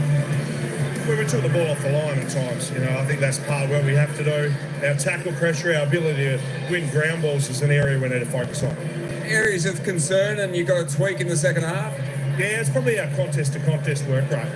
something we've been really strong at the last period, and they've showed us up in that area. So the scramble work in their hands of we need to put immense pressure on that and then try and win the ball back in those areas. All right, thanks for your time, mate. Thanks, mate. Cheers. Thanks to Alistair and Dean Cox.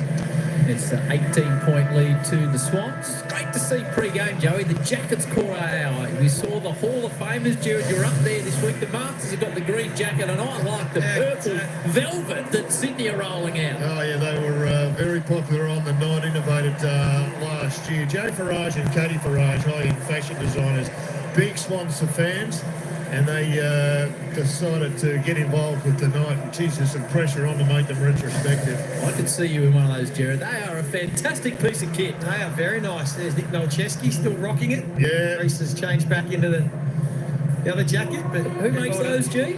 Joe Farage, Righto. Katie Farage. But it was just great to listen to their stories. I mean, Reece Shaw left Collingwood, probably in the shadow of his family name, and ended up a legend of the Sydney Swans. Brodie Grundy, what a job he has got. They're working him over at the present time. Let's see if he can get back on top. And Nick Nolcheski, what a story. First and last goal in the grand final. Yeah, spot on, absolutely. Yes, he saw 40 hit-outs to 5 in favour of Grundy, but the first possession was 29-21. So North Melbourne doing a pretty good job at the feet of the rucks. Adams is the sub, so what that means for Grundy as the evening goes on, we'll soon find out. Teakle out of the middle on the check side. Tried hard, there's Grundy. The Kangaroos would love to get an early one. Nice little step from Simpkin, almost ran out of room in the end. Goes back with a high looping ball forward from Powell, and it's dealt with. Still a lot of slipping at that noble end. Yeah, it's been obvious today again, hasn't it? It has been. If they have another concert there close to a footy season, the cricket club, the SCG Trust need to have a good hard look, as some would say. Blakey just goes bang straight down the middle to McLean, whose name was all over it, G. That's the weapon they've got to use more. Set play that was. Yeah. Drives it forward. Have they got the runners there? Well done, Griff Logue. Yeah, well played. It was great mark. Good interception. Had to leave his man. Take the courage to come forward. He did it well. You want to see more of that direct play from the Swans? Absolutely. Straight out of the back line. You've got the lizard. He can run. He doesn't get caught very often. You can clear channels for him to kick it to. Somebody can run into the channel, and all of a sudden you're within 50 metres of your own goal. Dawson with a good hit on the outer side. Now back for Sullivan to Davies Uniac. Inching ball. Daniel back from whence it came. And it's a longer approach. Curtis tried to get separation with the body, but playing it pretty well with Sammy Wicks. Well, he hasn't had many touches, Slick Wicks, but that's not his role today. It's to curtail Curtis. Paul Curtis has just battled to get hold of the football so far today. Just 3 disposals. Just 3 disposals, yeah. No, it's a good job by Wicks. He's such a dangerous man when he gets a roll on this Curtis. But the beauty is a small forward. Sometimes you only need 10 minutes. And he can impact on the scoreboard. And he's impacting all round the ground. Yeah, just looking at that matchup, how he just maybe looks as if Luke Parker's now gone to Isaac Keeney. So, as we said, at half-time they tried Powell. He wasn't getting it done, so they've gone with the bigger body and the experience. And, well, there you go. They threw him to the ground. Quite his time to get up. He was a touch lucky there. That's a price of admission job, that, though, seeing Parker against his former teammate Heaney. He's taken the challenge on now, Luke Parker. Said, right, the team need me. Let's just try and slow down the hottest hand on the field. Curtis looked to the umpire, threw the hand back, wasn't interested. The man with a whistle, Heaney. Wicks across the face of goal. It's been risky a couple of times for the Swans. And a big switch, all right.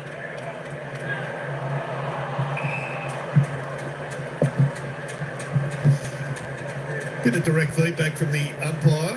Heard a bit last night from the umpire. Do you think they've got on the front foot, the umpires? Had a meeting and said, Tom, we just gave a little bit back. Grundy with a high attempted clearance.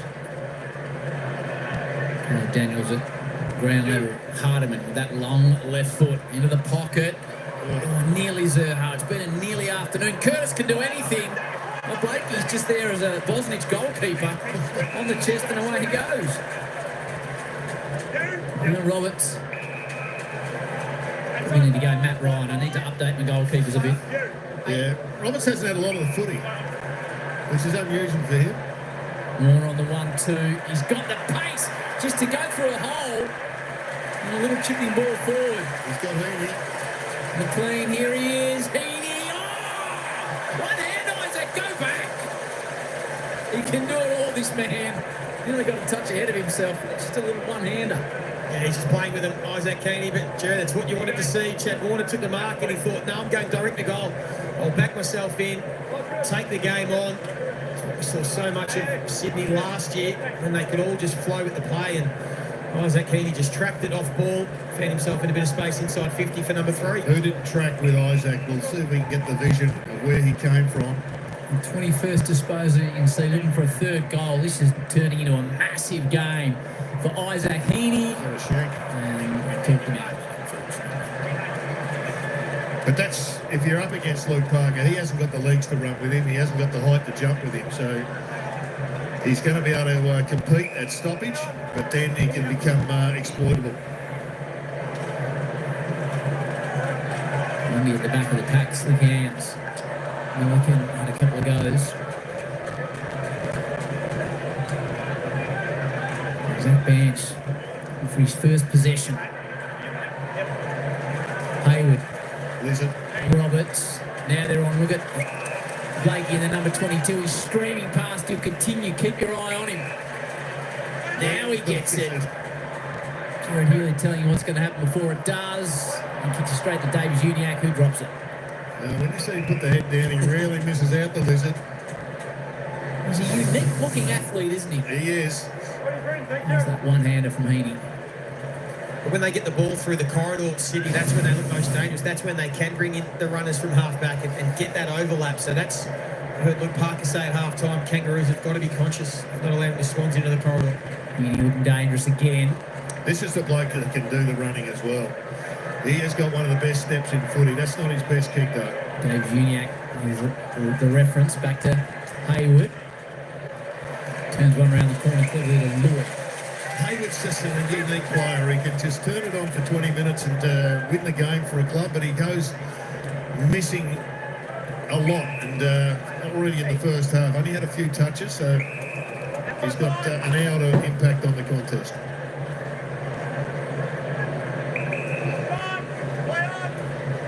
Wick's call. Wants to just drop it deep. The Flyers come. Teagle. And here he comes. Cooper Harvey kicked an early goal. Hasn't had much of it since. Just his third possession. Now the Smalls that all hit the scoreboard last week against Melbourne for North Melbourne haven't really had much impact. Curtis, Harvey and Zerha. And Bench, who was subbed in on debut, still looking for his first possession. Lynchy, Paul Lewis, is he a player you'd push up onto the ball just to give him a look at the footy? Who was that, sorry, Paul Jared? Curtis? Oh, absolutely. And I think it is very hard playing that small forward role if it's not coming in clean. That's one thing we've spoken about. That last kick inside the forward half has been the issue. Yeah. Get him up, get him a touch. Bit of uncontested ball off half back would be nice.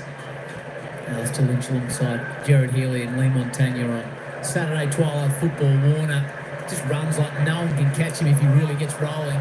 Errant hand pass. And Curtis went in the bump. Needs to be careful.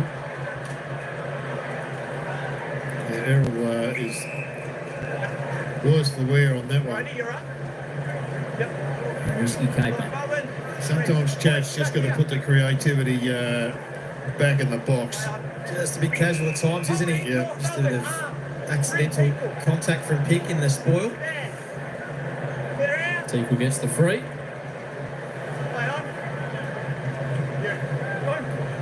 Sends it wide to a Darling lead. Actually, that's a good pick-up. Melican just picked it up and away he rolls. Out of defence. Lives it pretty well. Spawn comes from Logan's effective. Sullivan's in the chain.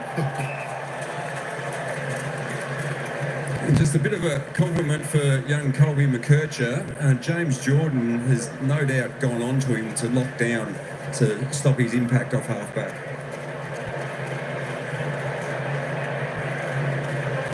Constanti round the corner, through the hands of Rampy to a dangerous area. Oh, gee, that was slick hands. I think that was Bice that delivered the 1-2. It was fantastic. Slick Wicks continues to run. He's also looking to try and get on the end of it, and will. Started the chain back with Bice, pokes it forward. Now to Errol. Reduced it a touch, and Rose able to kill the contest. They're starting to pick their way through a little bit now, Sydney. Already 17 uncontested marks this third quarter. Chipping it around, kicking it almost 80%. It's a challenge up for North Melbourne now. Journey's been their issue. Just defensively, can they hang on, squeeze and press and get that pressure up and force some turnovers and not allow Sydney to do as they please? Probably dominating in the tap-outs. What was those ruck contests at, Joey? You told us earlier on that he was dominating the contest. Yeah, well, it's 48 hit-outs Brody Grundy's had to 5 combined for the other Kangaroos boys. But as I said, the Kangaroos are actually doing a relatively good job at ground level. But this is the situation, forward 50, where those Swans mids will get on the move.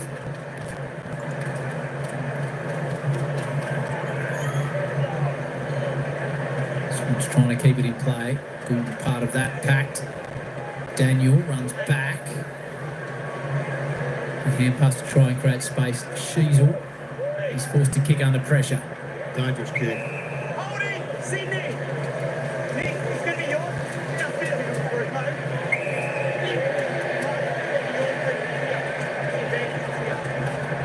He was just off the ball, just behind Nick Blakey was the hole, and because the ball fell short and Blakey was in front, he's paid almost a downfield free kick. Takes the touch off the kick. Grundy just tries to impact the pack from behind. Falls to a dangerous Hayward who hangs it up. Arden might have got there in the nick of time. He's really impressive, this young bloke. As you said, he was captain of the under-18 side for Western Australia. He was a high pick, G. Pick 23 in 23. Yep. I think people were surprised he didn't go in the first round, but the Kangaroos have absolutely got themselves a gem there. It's good by foot. He's up at 86%. Yep. No, he's a beauty. Seen him a lot this year, and he just keeps on getting better. Oh, he takes a rare bounce. Not his best effort by foot. Really poor. That was a really poor option from an experienced player. It's been a really low intercept game by both teams. So to turn that ball over and allow now Sydney again to try and counterpunch, it's disappointing. We got some flow on through Lloyd. Here's Heaney again. Squeezes it forward, diving it from Hayward. By hand, another opportunity for the Swans, and it's banged into the post from the boot of McInerney. And red flags now, Jared, I think, for North Melbourne. And their intensity's dropped away defensively. Sydney are just now picking their way through with will, aren't they? This could really break out if Sydney could just start to find that last mark inside 50. North's pressure really low this quarter. It's danger signs here. First possession, takes a mark. Zach Bench. It has to be 50. He ran straight through the protected zone. Well, he gets a possession, G, so he's away. Got one. The man out of the Werribee Premiership team. See what he does with his first kick. Did he hit a target? Oh, nearly. Heaney, he's everywhere at the moment. Blakey. Keep an eye on Heaney. He's just running through the middle of the screen. It's a funny old effort, that. Opportunity now. Another one for Bench. Well, it rains and pours. Now Sheasel. Teakle moved well round the ground, fancied himself, and, well, let's say he centred the ball to the top of the square to Simpkin. All on the plan. Go! That was a good goal. Good goal by the Kangaroos on the rebound. And they've been asked. They're being invited by the Swans. Come on, boys. Come on in. You can win this game. Come on. We're not putting them away. Here's the build-up. thanks to Bunnings Warehouse. Swans pressure's right down. They're playing a little bit of a lair-rising game at various stages. And so there's an opportunity there. Can the Kangaroos get involved? Yeah, just a few possessions, a bit lazy and casual from Sydney Swans. We saw one from Warner in the middle, that one from Blakey. Even Heaney's keep going inside 50. That would normally be an uncontested mark, but they've just left the door open for North Melbourne, who haven't really brought the heat or the intensity this third quarter. But they've been given a chance, and let's see if they can try and get back-to-back goals. Now, when it's a low-scoring game like this, Lynchy, you're always a chance. Oh, absolutely. And that wasn't a great kick inside 50 again for North Melbourne, but it was to a dangerous position. So you're going to cause a scrimmage at the top of the goal square, and that's the result. Good tap forward from Grundy. Hayward. Daniel rides him. So many of their issues going inside the forward 50 in the first half were too shallow, and they were just getting turned over the back the other way. Alistair Lynchley, Montagna and Jared Healy on Saturday Twilight Football. See Rowbottom making life tough for LDU at these stoppages. Warner, adventurous hand pass on to Bice. There's a little bit of space to work in. Cunningham with chip and run on the Hamlin. What about Compton into the ruck, Joe? Well, I would consider it, but I think they're doing a pretty reasonable job. Like, their winning clearance is 5-2 this quarter at North Melbourne, despite the Grundy hit out, so I think they'll be okay with where it sits. He keeps on coming up, charging up at the footy. There he is, the big unit. Just got to grab a couple. Henley doing a pretty good job. He's spoiled a number of times when it's looked as if Compton's about to snaffle it. There's the clearance numbers. Again, the Kangaroos doing well.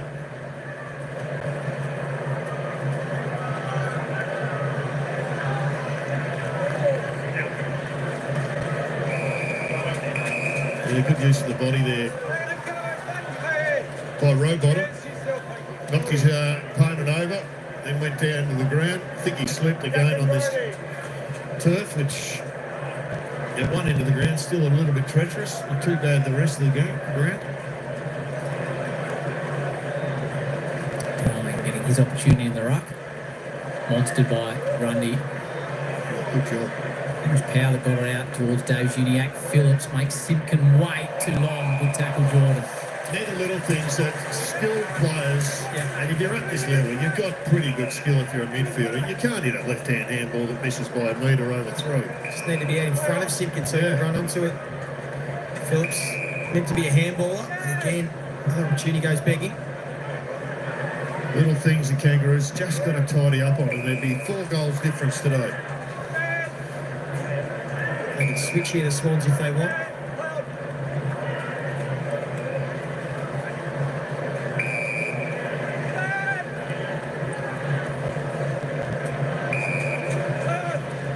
Wicks to Mills. That's a clever kick onto Warner. Chad looks at the sticks, says, I'll have a go. You can launch a ball, the Chad. Probably had enough time to just go back and have a proper shot.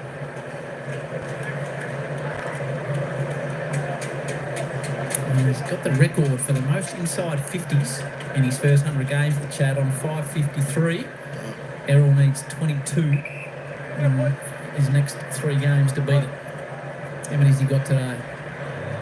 Errol Gould inside 50s. Only 2 today. Oh, so he's going to need to get going in game 99 and game 100.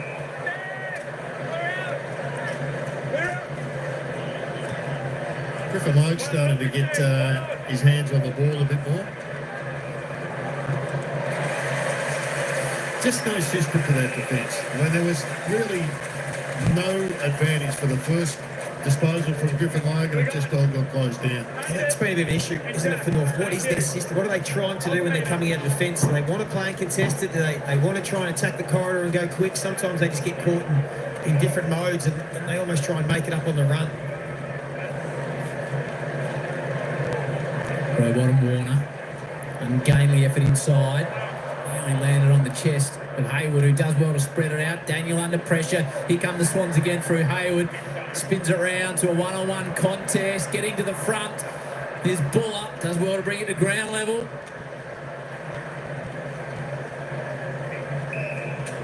Yeah, it's a good kick from Hayward. He knew he didn't have the goal in him, so he just set it up and was hoping for Buller to take the grab. He got his hands to it, but it was good defence.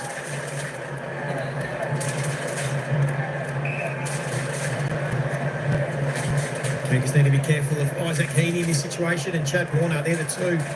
At the moment, Warner's got nobody on him. He immediately tries to spread wide. There it goes to him. He taps it in front of himself. Warner spins. Row bottom from the angle. It was a brilliant handball. Just wonder, Jared, how North Melbourne can stand at that stoppage and see Chad Warner on his own and think, no, that's okay. Well, you called it early, Joe, before anybody had touched the footy. It was a can't good hit out to advantage. It was a great representation you pointed out, though, Lee, because as soon as he saw he had no one on him, he just started racing forward, didn't he? Yeah, they knew what they wanted to do. They're good in that facet of the game, the Swans. Artem, nearly the mark taken by Cooper Harvey, kicked an early goal. So Grundy is having a well-earned break on the bench. He's up to 10 clearances, 11 hit-outs to advantage with his 19 disposals. An opportunity from McLean. It was Darling, now Teagle. He's big broke. Sensational game, continuing his red-hot form. Snaffled by Davies Uniac. Cut off by Gordon going the other way. Cunningham under immediate pressure. Lloyd applies the tackle on Phillips.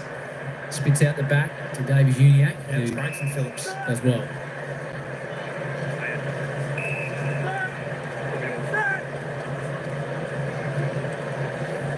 They haven't really spread the field here, North Melbourne, like Sydney. They're all still compact in one quarter of the ground, where when Sydney want to start this uncontested game, they really spread and make the field big. Now you can see North Melbourne start to try and stretch it a little bit. Forward hand pass onto Powell. Loads it down towards Comben. Milliken's there again. Well, he's getting in the right spots, Comben, but the Swans defenders have been able to just knock it away from him almost every time. That time he got away from handling, but Milliken dropped off his man to give assistance. One goal for the turn. Away the Kangas. Sydney led by 6 at quarter time, 18 at half time, and they've whittled it back, the Kangas, to a 15-point margin.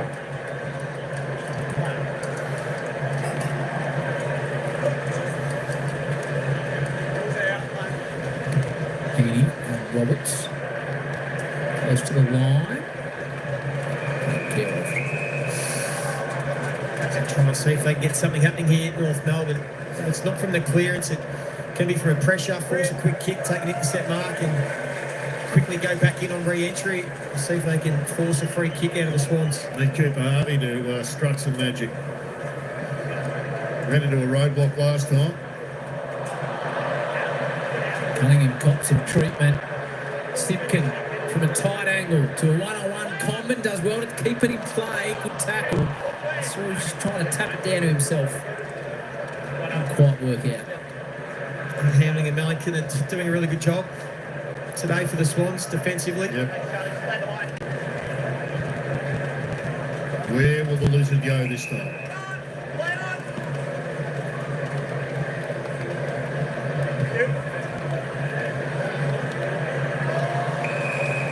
Warner went early. Harden stayed down, took a chest mark.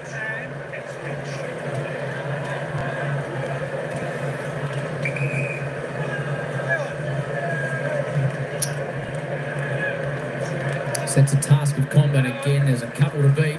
Spills to ground. Sheasel nearly. And Cunningham just gets a hand in.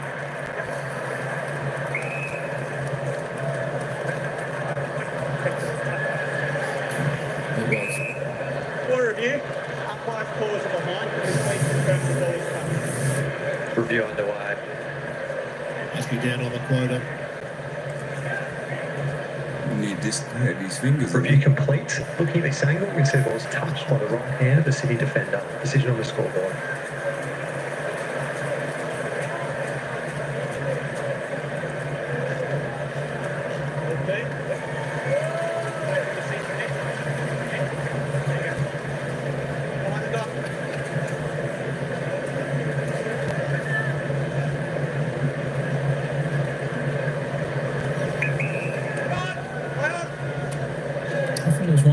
the other, does Blake. He does. It's a good kick. Yeah. Into Warner. Getting busy this corner. Chad Warner coming off for disposal. Number 9. He's looked the one that's trying to just change the momentum of this game, this quarter. A bit of a grind for both teams. Come back with me. And to Buller. He's kicked a couple this afternoon. Melbourne set up really well down the line here.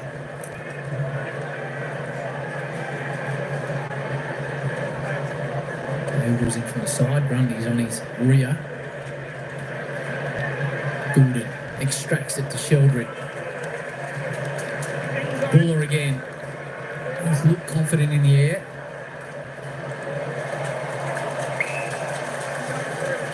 Better from Sheldrick. Grabbed it rather than just blindly kicking forward. Just got it. Unloaded. Got to set his sights on Tom Mitchell, Lockie Neal, a couple of those sorts of players to fashion his future of his career. There he is. Sheldrick. The Mounts Buller. Takes a good grab in the line up for his third. What is calling, Jerry? He's the Mount. Well, the North Melbourne players all looked around at each other, put their hands out, saying, well, who was responsible? And just switched off. It was a high ball. There was plenty of time. They all just sort of stood around and no one could get there.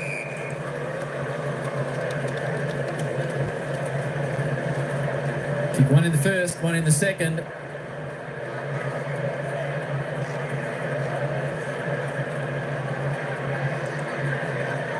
He didn't look comfortable in his approach. He was a bit stop-starting, lost a bit of momentum in that walk-up. That was a shake, maybe a little bit too rigid. How aggressive the North want to be now from deep in defence. That helps. You're inside 9. So he didn't get back to the 9-metre line, Braden Campbell.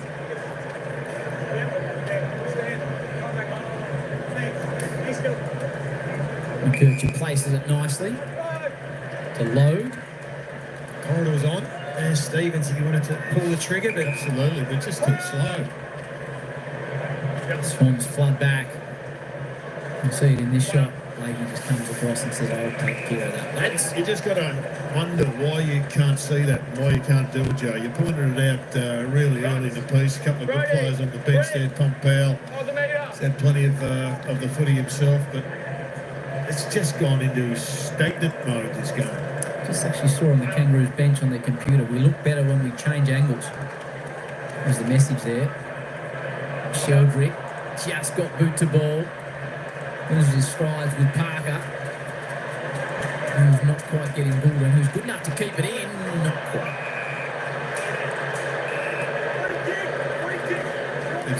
That's abuse. Yeah. gee, we haven't seen an abuse free kick made in a long time. They're on the front foot there. Yeah, we haven't seen that. It did look rather vehement from Errol. Yeah. Fair enough, though, if that is the rule. Just it's unusual in season 2025 for it to get paid.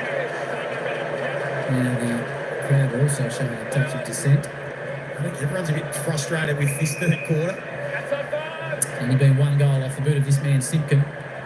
Now at an 18-point margin, back to 13 points. The Kangaroos get one late to really tighten things up. There's a couple of men gone over the back, Joe, that the Kangaroos have had no representation whatsoever. Curtis has got representation. He's claiming the goal. Blakey thinks it's up for dispute, but it's signalled as a goal. Blakey can't believe it. Well, this will be interesting. I mean, this goal umpire just called a review where it deflected clearly off Cunningham's hand about 2 minutes ago, and then in a situation like this where it did look really 50-50, the umpire was very confident, and he might be right because it may have touched the hand of McInerney first and then the boot. You would have thought it's probably one that you review, but they will be doing a soft review, and that looks like the golden stand. And it's great effort from Paul Curtis. Like, it hasn't been his day with ball in hand, but he's certainly tried to throw himself around physically. He's been trying to hit bodies. Well, the ball elevates here, which indicates that it came off the boot. He's bobbed up out of a sprinkler. Well, Blakey was getting the ball to reset, but I think they'll be going back in the middle. Gee, it's a big moment in the game. He kicks this. It's a 7-point margin. Absolutely it is. Just some real intent and desire from Curtis. As we said, he's playing that way. We'll have a look at it again. It does look to me like McInerney did certainly touch it first, but then Curtis's boot came through after. It's a low-key celebration from Curtis. Yeah, that's that's not Review complete. Looking at this angle, we see what comes off the left hand of the Sydney defender last. The ball pops in the goal line. This is not a scoreboard. That's not the boot. That's great angle, that one. Yeah. You reckon that was definitive? Yep. Okay, we'll have to cross it out of the book then. I'll put Curtis in there. So Blakey has the last laugh. I didn't think it was definitive until the last vision. Yeah, no. Gee, it's a big moment in the game, that.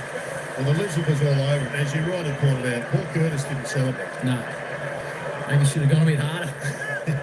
Honest Paul, we'll have to call him. Yeah. So after all that, it's a behind. Still, But still, the gate is open. a 12-point The Swans have margin. been fiddling around here for the last 25 minutes instead of putting it beyond doubt. It doesn't feel like a 2-goal game, but Kangaroos fans are right in this.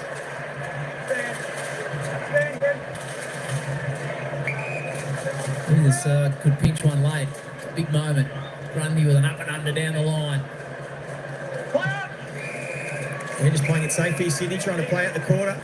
Tell you what, if the Kangaroos get one though, the momentum they get going into three-quarter time, would be enormous. Oh, absolutely.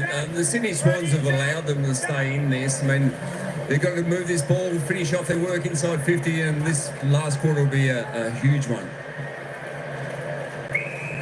Well, they've dropped one behind the ball, the Swans, so they want to just play out the quarter. Callum Mills sitting right out the back. So they might just be happy to take this 12-point lead into that three-quarter time. They're not trying to score here necessarily. She's a clean pick-up, quick hands. Phillips can't get through. Thank you, Will. Sydney by 6 at quarter time, 18 at half time. The only goal kicked this term was by Simpkin. 12-point margin. Another one for Heaney. McInerney. We'll get one throw at the dice. Need to be careful here with Warner and Heaney gooning around.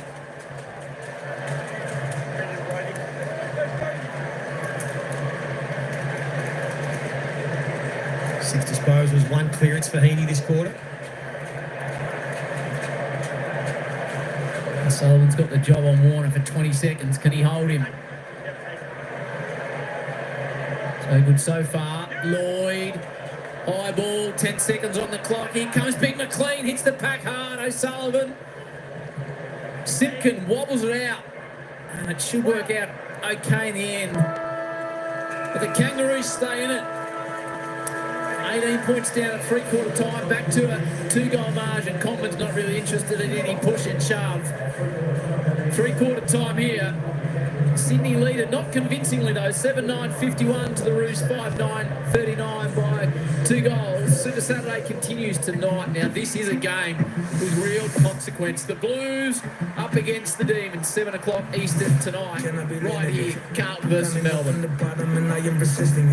All right, there we go. Three-quarter time here at the SCG. We've got a game on our hands. It's only 2 goals of difference. All right, there we go. Just had a bit of connecting issues there for just a moment. Oh, my gosh. We don't want connection issues. There we go. I think we are back. Yeah, I think the crown is just the you know, what do you call it? People who chat the most. I think that's what it is. My gosh, now I've got to reload the game up. Hopefully we've got a bit of sound and whatever coming.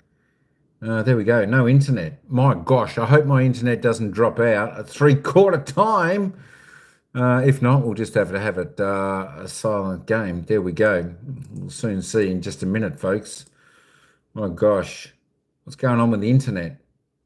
My internet's gone bawang. Anyway, there we go. Sydney by 2 goals. Only 4 points the Sydney Swans put on in that third term. Can you believe it? 1 goal, 4 for North Melbourne. They won the final quarter.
no.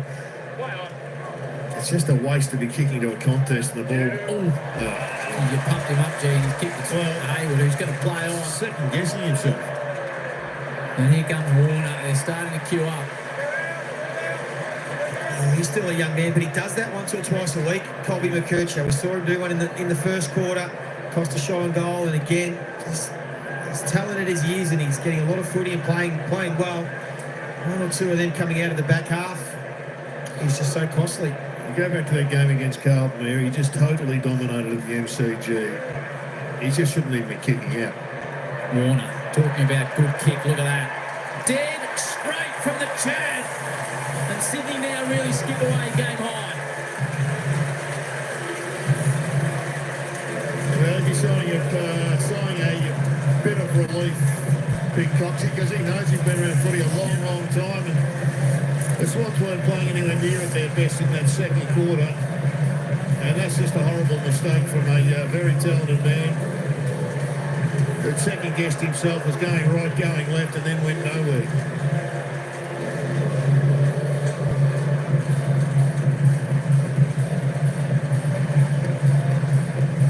He's had a big second half, Chad Warner.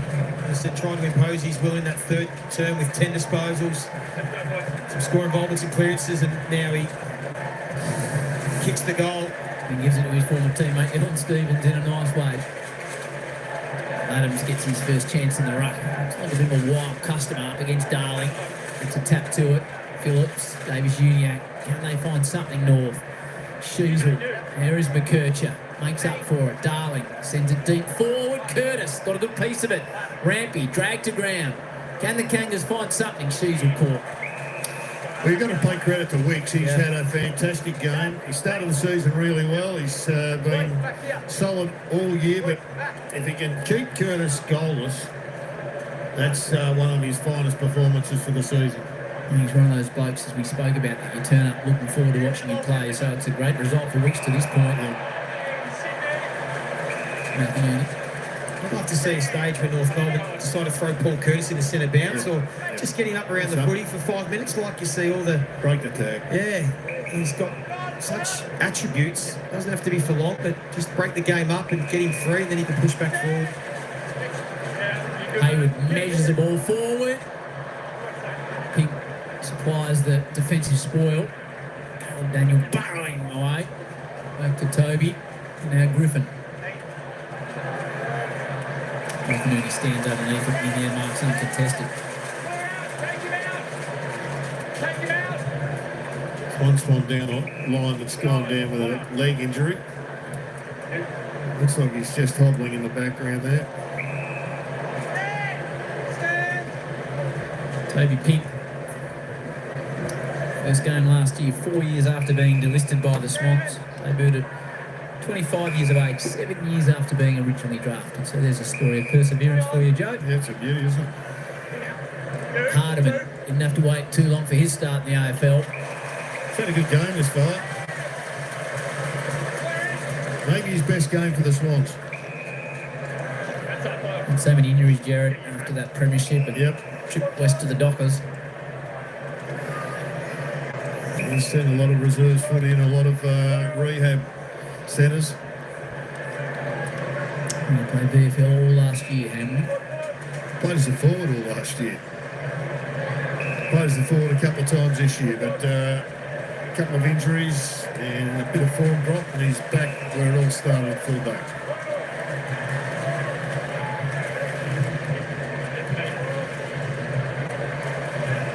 Luke steams onto it. Doesn't mess around, just sends it in the path of Curtis. And again, Wicks delayed this ball, but it was effective. It was almost a bit of perceived pressure from Paul Curtis to not be able to take that clean. He just expected the contact the first time. Sydney dominating clearance to start this fourth quarter, 6-1. And the Kangas are really going to try and get the work at the feet of these rucks now. Otherwise, Sydney will just continue to control the game, play it in their forward half. And he'll be frustrated, the coach. Take on Geelong next week. North and Sydney on Friday night. The crosstown rivals, Toby and that crew. That'll be a fair game to be tuning into. Heaney, Sheldrick.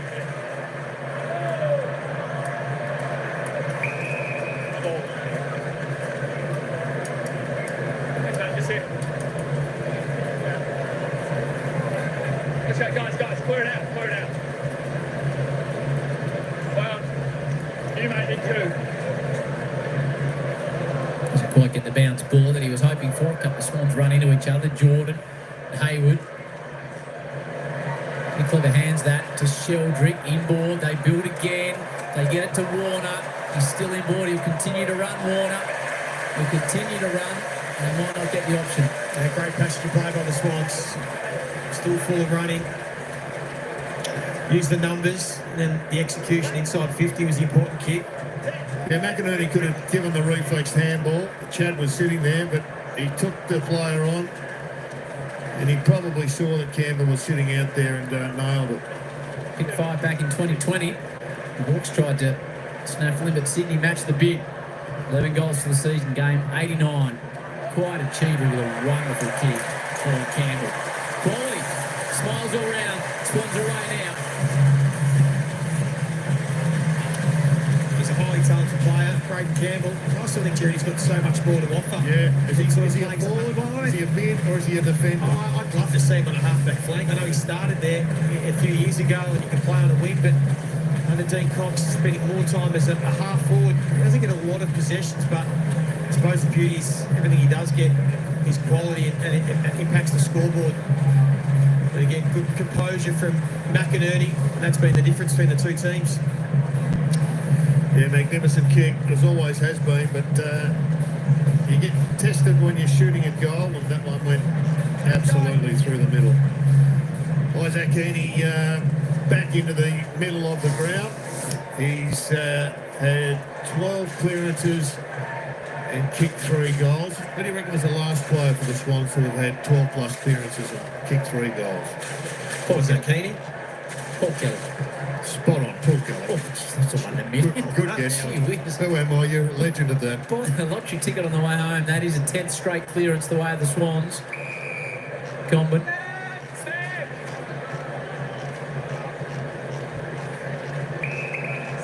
Now Pink.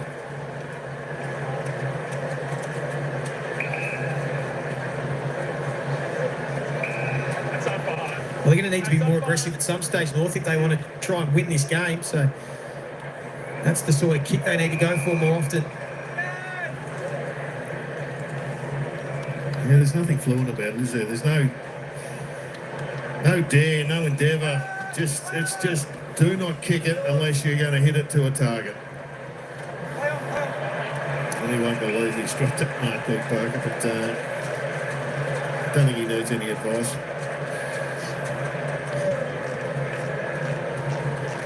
Just 3 goals since quarter time for North Melbourne.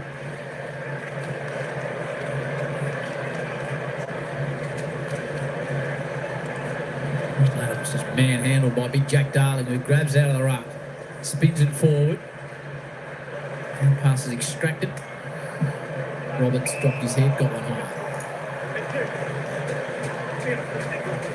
Hasn't been Zerha's day. Now, none of the forwards really for North Melbourne have had any sort of influence. It's been much system moving into the forward 50-day lead, to be fair. No, that's right. The execution skill level still wanting from North Melbourne, something they need to continue to work on going into next season, just to be able to finish their work. I mean, the effort has been pretty good. They've won the ground balls, tackles. They've been able to do a pretty good job with the clearances up until this final quarter with Grundy and no Sherry, but in the end they get little reward for their offence. Yeah, they could still go down by 40 or 50 points here, which would be a bit unrepresentative. Heaney for number 4. Heaney! He's got 4 the Chad, but he's not done yet. It's hard to believe this bloke grew up in a non-football AFL football team, and he's got a left foot around the corner as good as probably anybody has had in the game. Well, he's nailed that from 40 metres away. Malcolm Block was one that could go bang with the right, then bang with the left around 50 metres. But he grew up in South Australia in Adelaide. This bloke grew up fishing and surfing and playing rugby league and union. Not supposed to be able to do that.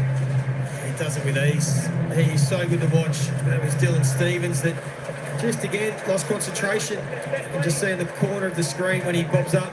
There's Stevens just out to the side. Didn't see that Heaney had reacted first and got front and square for the handball receive. And now maybe the floodgates might just open a little bit more. This is a huge game, Joe. A huge game. There's a game. Here we go. It's a Again, vintage on Heaney clear. game.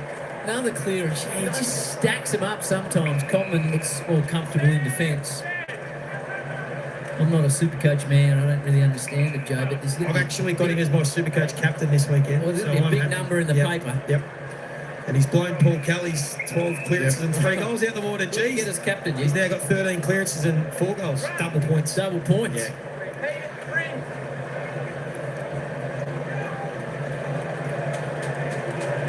He's currently 172. You double that, Joe. Look at that. 172.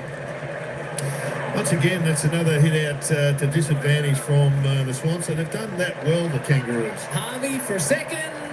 Some late joy for Cooper. They've just fed out trying to row to the Swans' dominance in the ruck. And this one was just all too easy. Simpkin to Harvey through the goals. Nice bounce too. Looks like a canny customer though. Yeah, I like him. Yeah, he's a beauty. He's become a specialist small forward. That's his go. It's tough living in modern footy, small forward. It is a lot of unrewarded work in the role for little reward sometimes. So when you do get your chances, you've got to make the most of it. That's what Cooper Harvey's been able to do.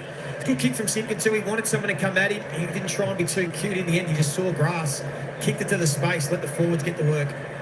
Riley West's really found that spot, hasn't he? It's small, but little rations, but big rewards. And the goals again last night. Laddams, Heaney, he's looking for the overlap. He'll get it. Yes, he will. He'll take them on, drive it forward to Hayward. Just keep an eye on Heaney. If he flashes through screen again here, Hayward might knock it through himself. He's had one of his best kicking games that I can remember. He's rolling at 81%. For 21 kicks. Yeah, it's an extraordinary rate, given that, as you said, Joe, he's had over 20 kicks. So he's had a lot of time to muck it up, and he hasn't done it at all. Hayward, pretty good in front of the sticks. 41-16 last year, 24-9 this year. So the numbers suggest a good show from here. The numbers are not always correct, although that doesn't affect his behinds and goals because he misses a lot. Where's Heaney?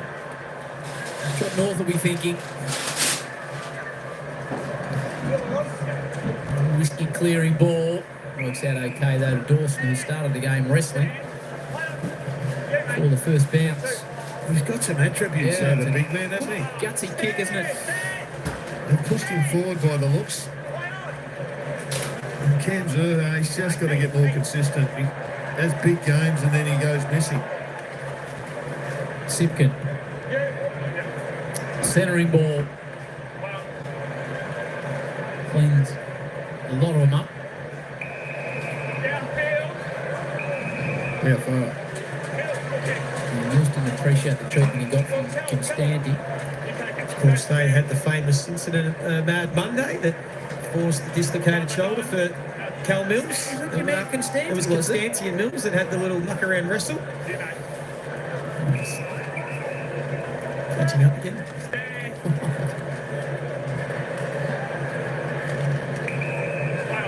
Jake Lloyd going 266, two-time BNF winner. Commons look good when he's gone back. As in the 50. Against Brody Grundy.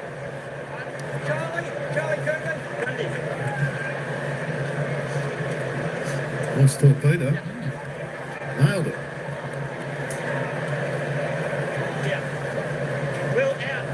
They tried him forward with little success today, Charlie Comben. Interesting to see what they do think long term with this guy, because he can play both ends. I think he's an elite defender, but just 5 disposals playing forward of the ball today. The man from Sale in Gippsland fancies himself, gives it a ride, just totally.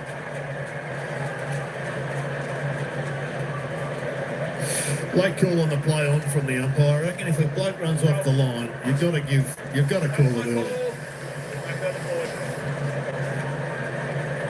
Makes a mockery of having anyone on the mark, to be honest. A bit of touch lucky there.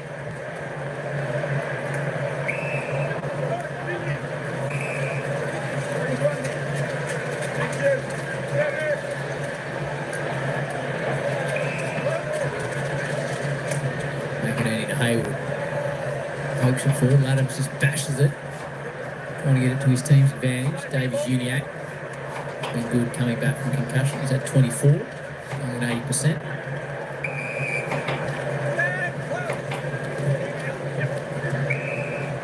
Now McKercher. It's the 1-2. Yep, again Joey just hasn't nailed that kick. Blakey doesn't mess around. Sends it deep forward. Jeez, he's got good hands. Buller. The Buller. Campbell might get another opportunity. He looks to dish. This time of the game, he might as well have a ping. Yeah. He looks for Chad, plays on. Casual step. Warner looking for a second. Not quite. Jeez, the energy has just flooded out of the Kangaroos. Yeah. And whilst the game is well done, just hasn't been a yelp in this third term. Last term. Tough, Gerald. I was just thinking about if you saw the win-loss percentage of some of these Kangaroos that have played for around 100 games, you're on the flight home again, you've had another loss. Been battered psychologically. You take on Geelong next week. It's another unfulfilled season. It's got to stack up. They're long years, and they've been going for a long time.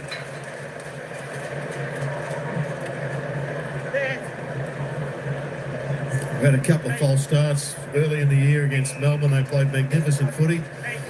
And Cherry's not playing, so he's been their driver, the dynamo, all season. But no one's really stepped up in and around. Curtis, you're pretty good on the numbers, Joe. I don't know if you can figure it out, but Simpkins playing game number 170. And how many wins he's had in that 170. To McKercher, who's drifted down, now will get an opportunity to display his kicking skills. I know they've got limited options, the Kangaroos, but I just think this guy, they've got to bite the bullet for the rest of the season, stick him forward to the centre, put him in the middle, and get him running towards goal. He gets an opportunity to kick a goal here. There's the number 10, 9 goals for the season.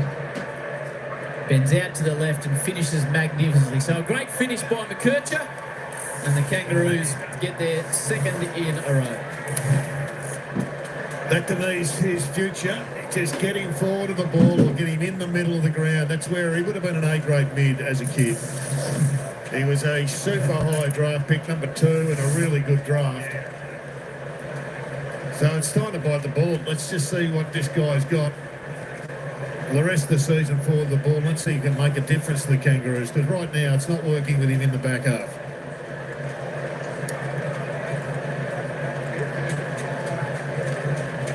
Great finish from McKercher. You've had AFL tables out, Joe. What have you come up with for Jai Simpkin, the win-loss? Yeah, well, it's the 19 wins since 2020. It's probably the one that makes it difficult. Had a couple of winning seasons with North Melbourne, sort of 2019-18. They won 10, 11 games. So it's been tough for all of them. They're just going to continue to work hard as a club, as individuals, just continue to improve. Warner, Blakey, they're queuing up again here. Jordan, Heaney's got it again, and he'll line up for 5. He's just got such good hands. He has, and it's like Pink couldn't have been any closer. But he can take it at the highest point. He takes it in the hands almost every time, and he doesn't fumble too many. He's kicked 5 goals 5 times in his career. Never kicked 6. Yeah, we're going to the record books. It's already a career-high ranking points for him. Before this, it's his 3rd highest-rated game ever. That'll go up after this. So we've seen plenty of special performances from Heaney. And this is as good as any of them. 33 disposals, 4 goals, 1 for the number 5. Heaney from 48 metres out gives it an opportunity. The bombshells kick 5. Sydney are home. And this man has been simply unstoppable this evening.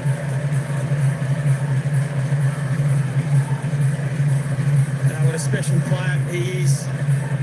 Spoke about it pre-game, Jared, saying his year's probably still been, it has been pretty good. It just hasn't been at the heights of what he last season, which to be fair, not many players could get to those heights, but this is every bit of that, what he's delivered today.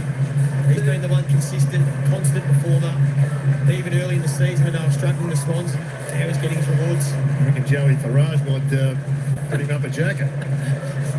Put him in the Hall of Fame after this. Well, he's Go had early. 34. He's got 9 inside 50s, 11 score involvements, and he's kicked 5 goals, 1 on top of 584 metres gained.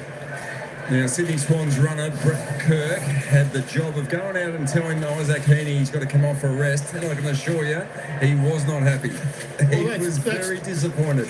That's Coxie's John Longmire, Joel Amani moment. Yeah. Come on, Coxie. He's looking for a career-high 6, and he's put him on the pine. Another ball forward. Heaney, unfortunately, is on the bench. Off the ground. Well, he got 4:40 to go. Will he give him another run? I reckon that's it. No, Coxie's putting him on ice, which is a shame. Look at him. He's going, you could sit me in the goal square and give me a chance to kick 6. Look at him. He's saying, am I done? He's going, just push me forward. Come on, Coxie. I'm putting on a clinic. Get me out there. Swans fans, footy fans would like to see him back on. I think Kangaroos fans would be happy to see him stay out the rest of the game on the bench. He's been by far the shining light in a pretty dull game of footy. I think would have been nice for him to finish it off and kick one more, but who do you think Lynchy will be interviewing after the match? Yeah. I'm just Googling all the records that he's broken. I think he's probably played more spectacular games, but this would have to be up there with his best game. He's been just so dominant. Hasn't he? He's been methodical. Well, the gap between him and the next best is pretty extensive. Start with that, Lynchy. Say, I think you've played more spectacular games. See how that question goes after he's kicked 5 and had 35. Well, I reckon if he would have played his best game today if he stayed on the ground, I reckon. Open with that one, you reckon? Yeah. Get Coxie on the mic and ask him. We'll see how we go. We might start with that. Gordon's just gone about his business with 20 disposals. Only led by 18 at the halftime break. Taking it out to a 31-point margin after it was 12 at three-quarter time. That was actually a really good kick to advantage for McLean. He wasn't just quite able to get there, but he weighted it perfectly. Doesn't look like a man coming back on the ground. No.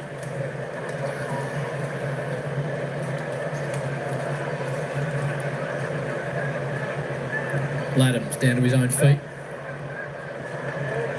Good hands. And nicely picked up by Lloyd. Provides an opportunity for another Swans goal. No goal, but great vision by Lloyd. Whipped it out nicely, gave him an opportunity. Just being told, Howie, going with this, so since Champion Data have been recording the stats since 1999, no player on record has ever had 12 plus clearances and kicked 5 plus goals. There you go, Lynchy. Put that in your question book. Done. So it's a record breaker today. So 12 plus clearances and 5 majors. Yeah. None on record. The Boffins are going deep into the system to figure all that stuff out. Simpkin pokes one forward. I questioned it. I thought surely someone's had 12 clearances and 5 plus, Carriable Jr. or someone, but being told no, never. Shows the magnitude of this game. And you've got him as your Supercoach captain. I might just say he was one kick short of the record. Sheasel trying to find some space. Get a free kick here, Harry's. Kick 1. Might be right on distance. It's Harry's, but they're both Harry. Cunningham looked at Sheasel and said, which Harry? Yeah, Sheasel disposal 25 here, but only kicked it at 45%. He was a bit of the culprit in the first half. Just a couple of skill errors that you normally wouldn't see from him. Gives it everything, but just fades going for the yardage. I'll take on the Giants next week in Sydney. What do you think about the Swans? They need to keep winning, Luke. Yeah, they do. They do. It's, they're in pretty good form. It's at 5 of last 6. Still going to be hard to make finals, but all they can keep doing is winning, and I feel pretty confident. They've got a great record against the Giants. Essendon at home the week after, then Brisbane away, which will be a tough trip. Whereas North take on Geelong, St Kilda, and then the Giants away. It's an interesting build-up to the Battle of the Bridge.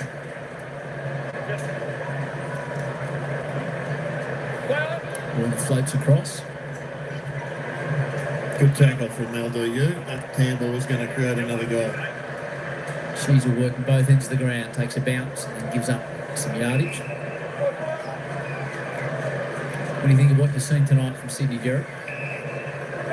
It's been a mixed bag. They've been pretty, matter of fact. I don't think they've risen to any great heights, but they're going to have to play better than this to knock off the Giants. And North? Disappointing, North. You just wonder when and where the improvement's going to come. And I say that knowing that they've lost Sherry and they've lost Larkey. And they played some good footy early in the piece. They just couldn't capitalise on it. They got some talent through this middle of the ground. Just doesn't seem to gel together at the moment. Common attempted a big specky. They played some good footy in the second quarter. They were. A couple of turnovers going inside 50 and the Swans hurt them back the other way and the game was done.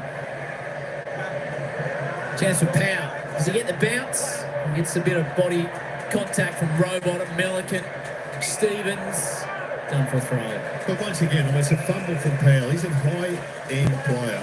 And fumbling and bumbling from top enders for the Kangaroos. Not system, just little tiny things have cost them big time. Yeah, it can be. Today it's just been as simple as fundamental. Yeah. Fundamentals with handball, with skill execution, not difficult kicks, just simple ones. And 5 minutes to go in the third quarter, they were 2 goals away, and they nearly got one.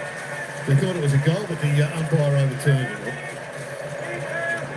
But some of their forwards just haven't got near the footy.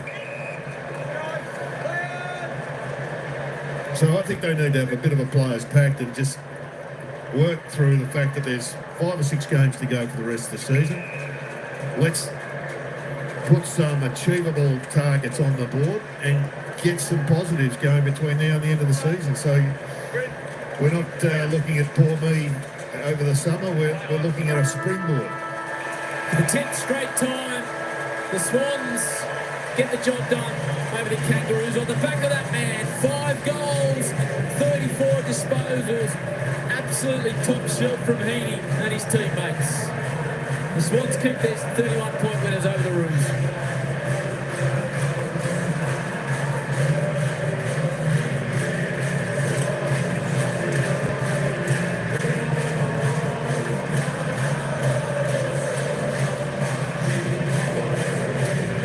Sydney by 6 at quarter time, 18 at half time, 12 at 3/4 time. In the end, 12-12-84, North Melbourne 7-11-53. Give me some numbers on your man Isaac Heaney, Joey. 34 disposals, 13 clearances, 5 goals won. It was a career high player rating game, and I think he's with Alistair Lynch on the boundary. Absolutely is, Joey. A career high player rating game for yourself, and you look like you were disappointed to come off. Yeah, I just wanted to sit deep and then maybe kick another snaggy or something, but Coxie said we'll see how we go next week, so fresh up for that. Absolutely, you must be wrapped because in the first half they took some shaking, North Melbourne. Yeah, they're a good side. I mean, they've been in games for 3 quarters a lot of weeks, so we knew they were going to be tough. They moved it really well on us, and their handball receives were flying, and we couldn't really stop that early on. Their tackle efficiency, they beat us inside and beat us on the outside, so we were probably, our ball movement was pretty good, which probably made the scoreboard a little bit different than what it should have. So we weren't happy with our first half, and then the second half was, it's nice to run it out like that. Absolutely, you look like you started to move the ball better, and you got on top of the clearances, which was pretty even in the first half.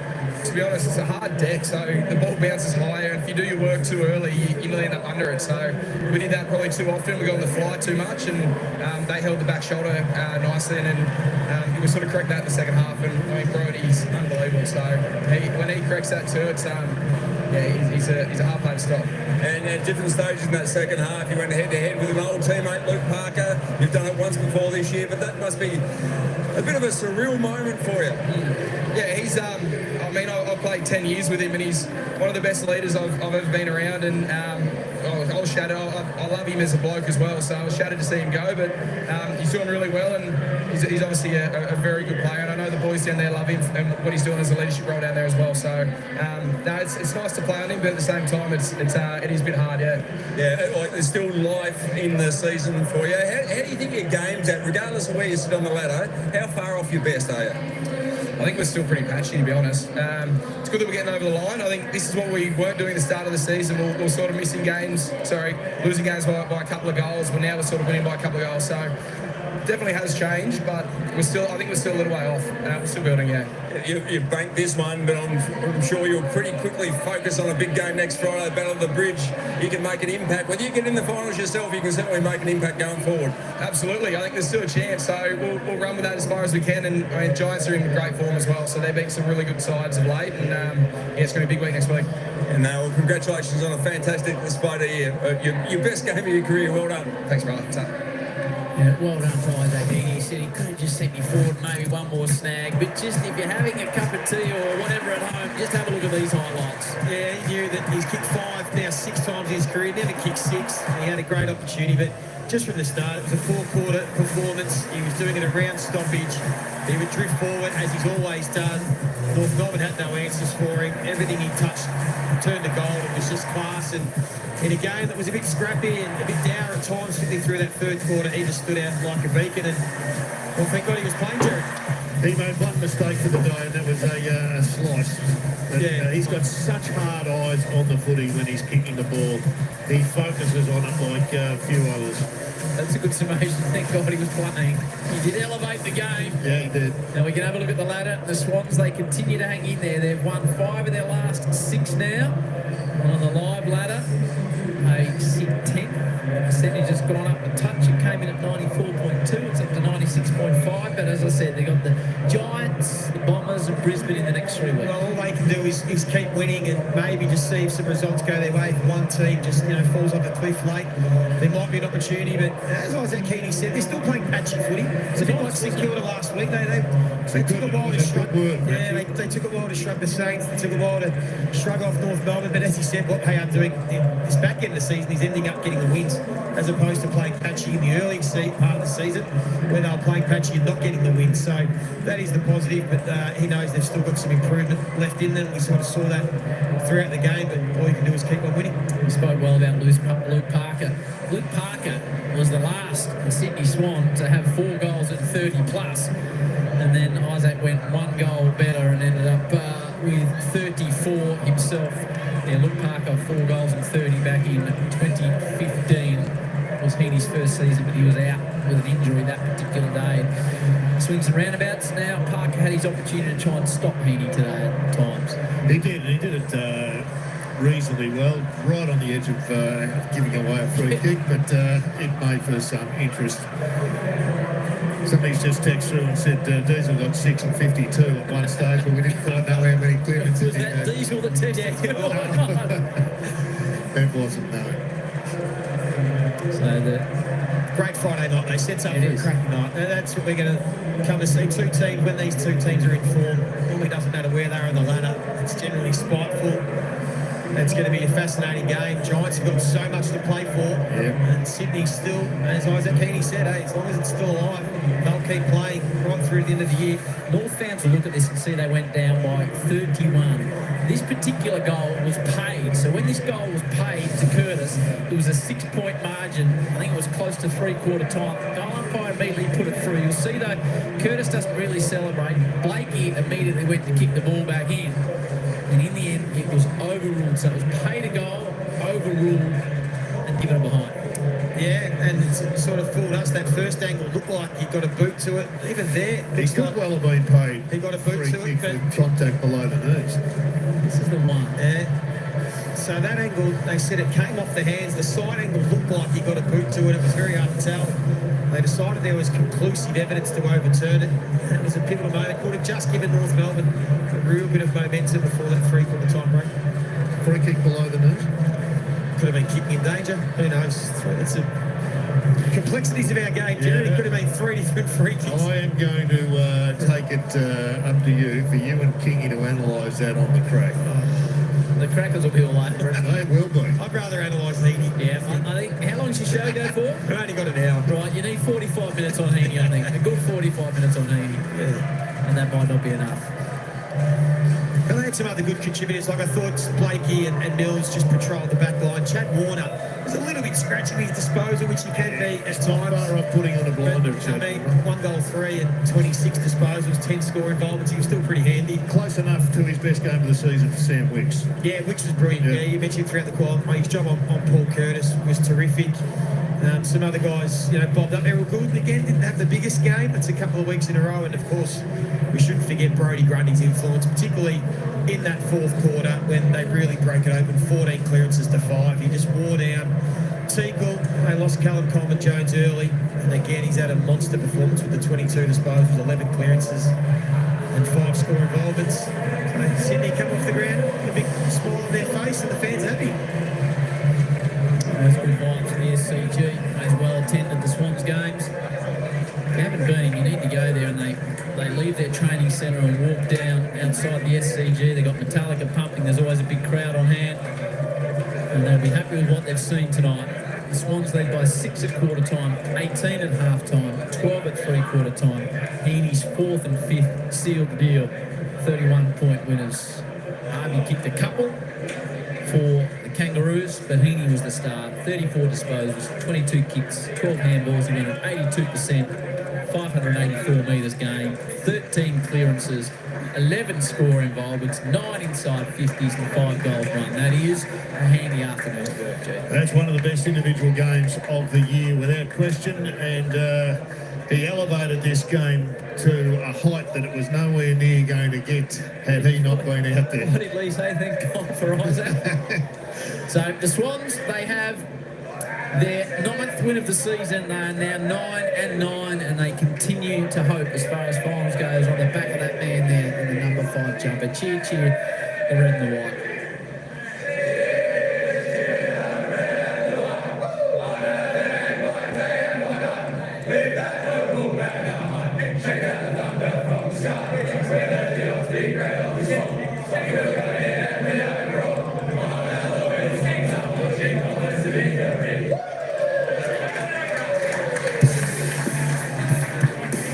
All right, folks, there we go. The Sydney Swans way too strong for North Melbourne today. 12-12-84 defeating the Roos. 7-11-53. It was the Swans by 31 points, piling on 5 goals, 3 in that final term.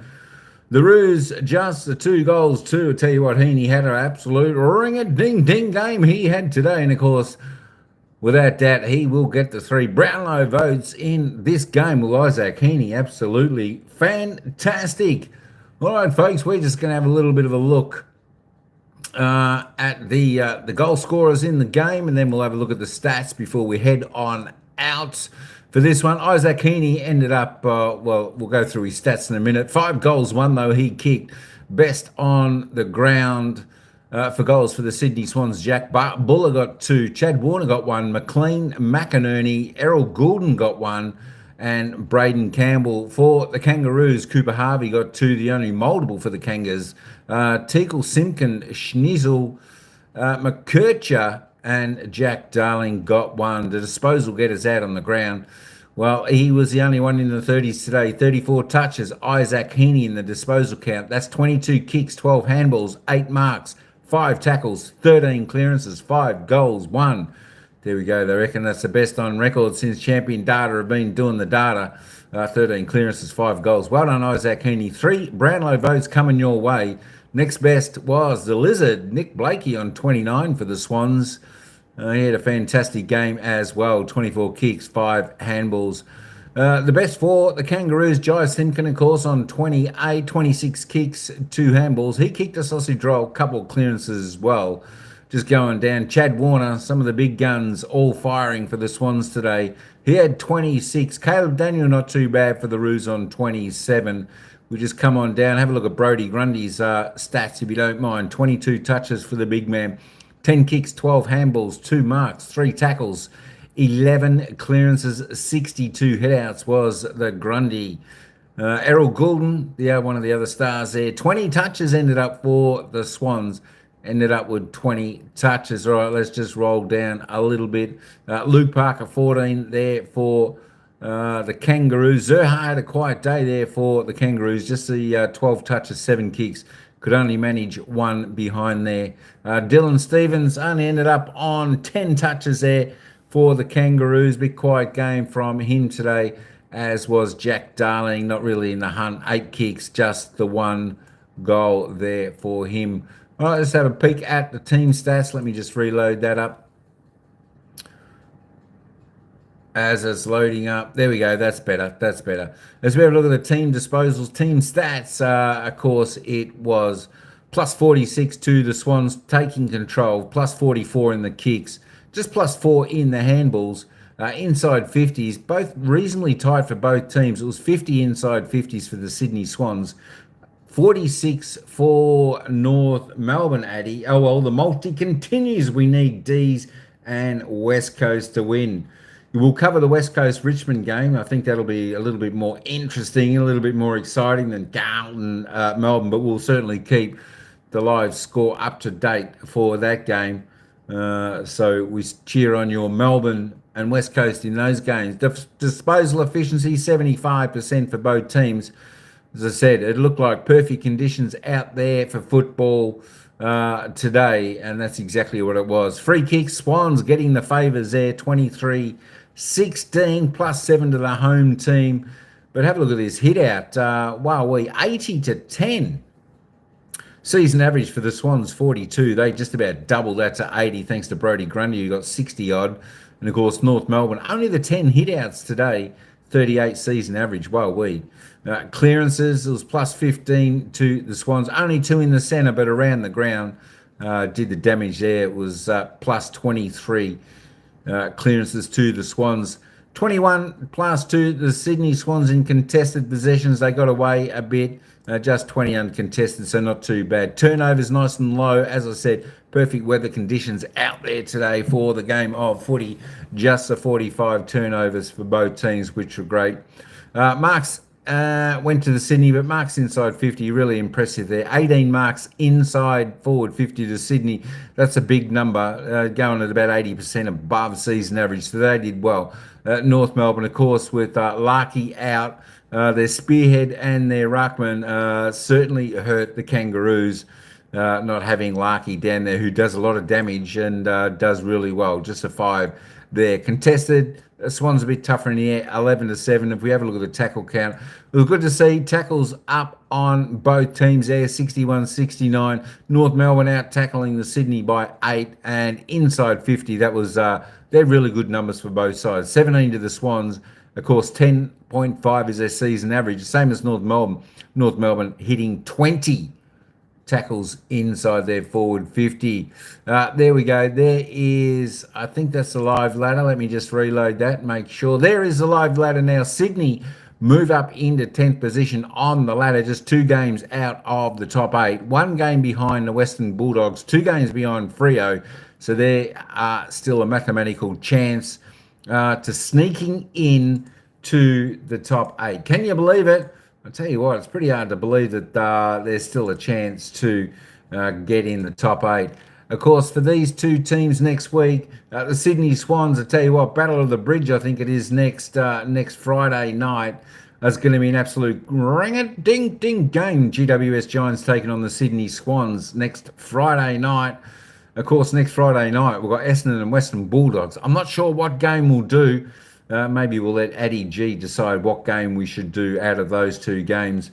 And, of course, for North Melbourne, well, they play Geelong at Marvel Stadium. That's going to be an interesting game, of course, a game that Geelong's expected to win, especially North Melbourne will still have their big ruckman out. Not sure whether Nick Lark will be back in the team next week for North Melbourne, but it should be interesting.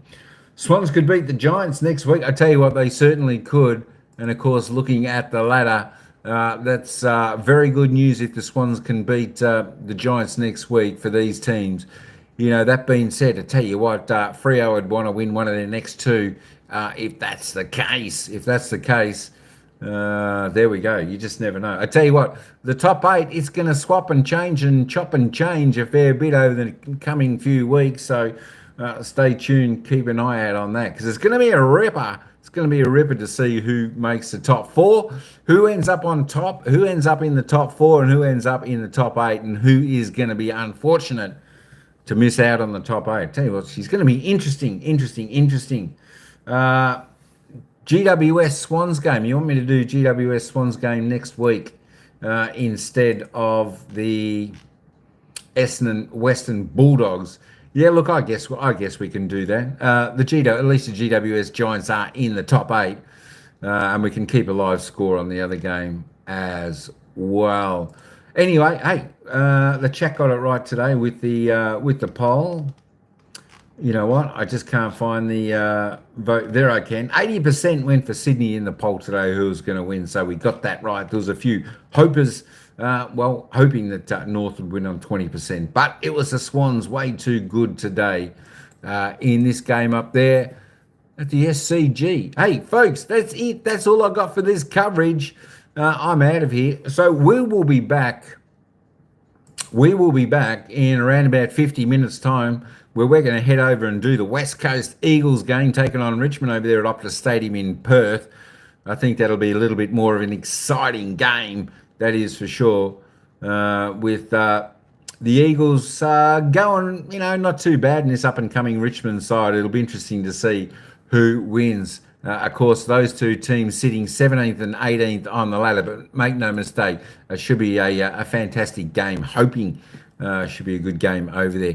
That's all I got for this one there. So until that game, folks, ciao for now, and we'll see you at the next game.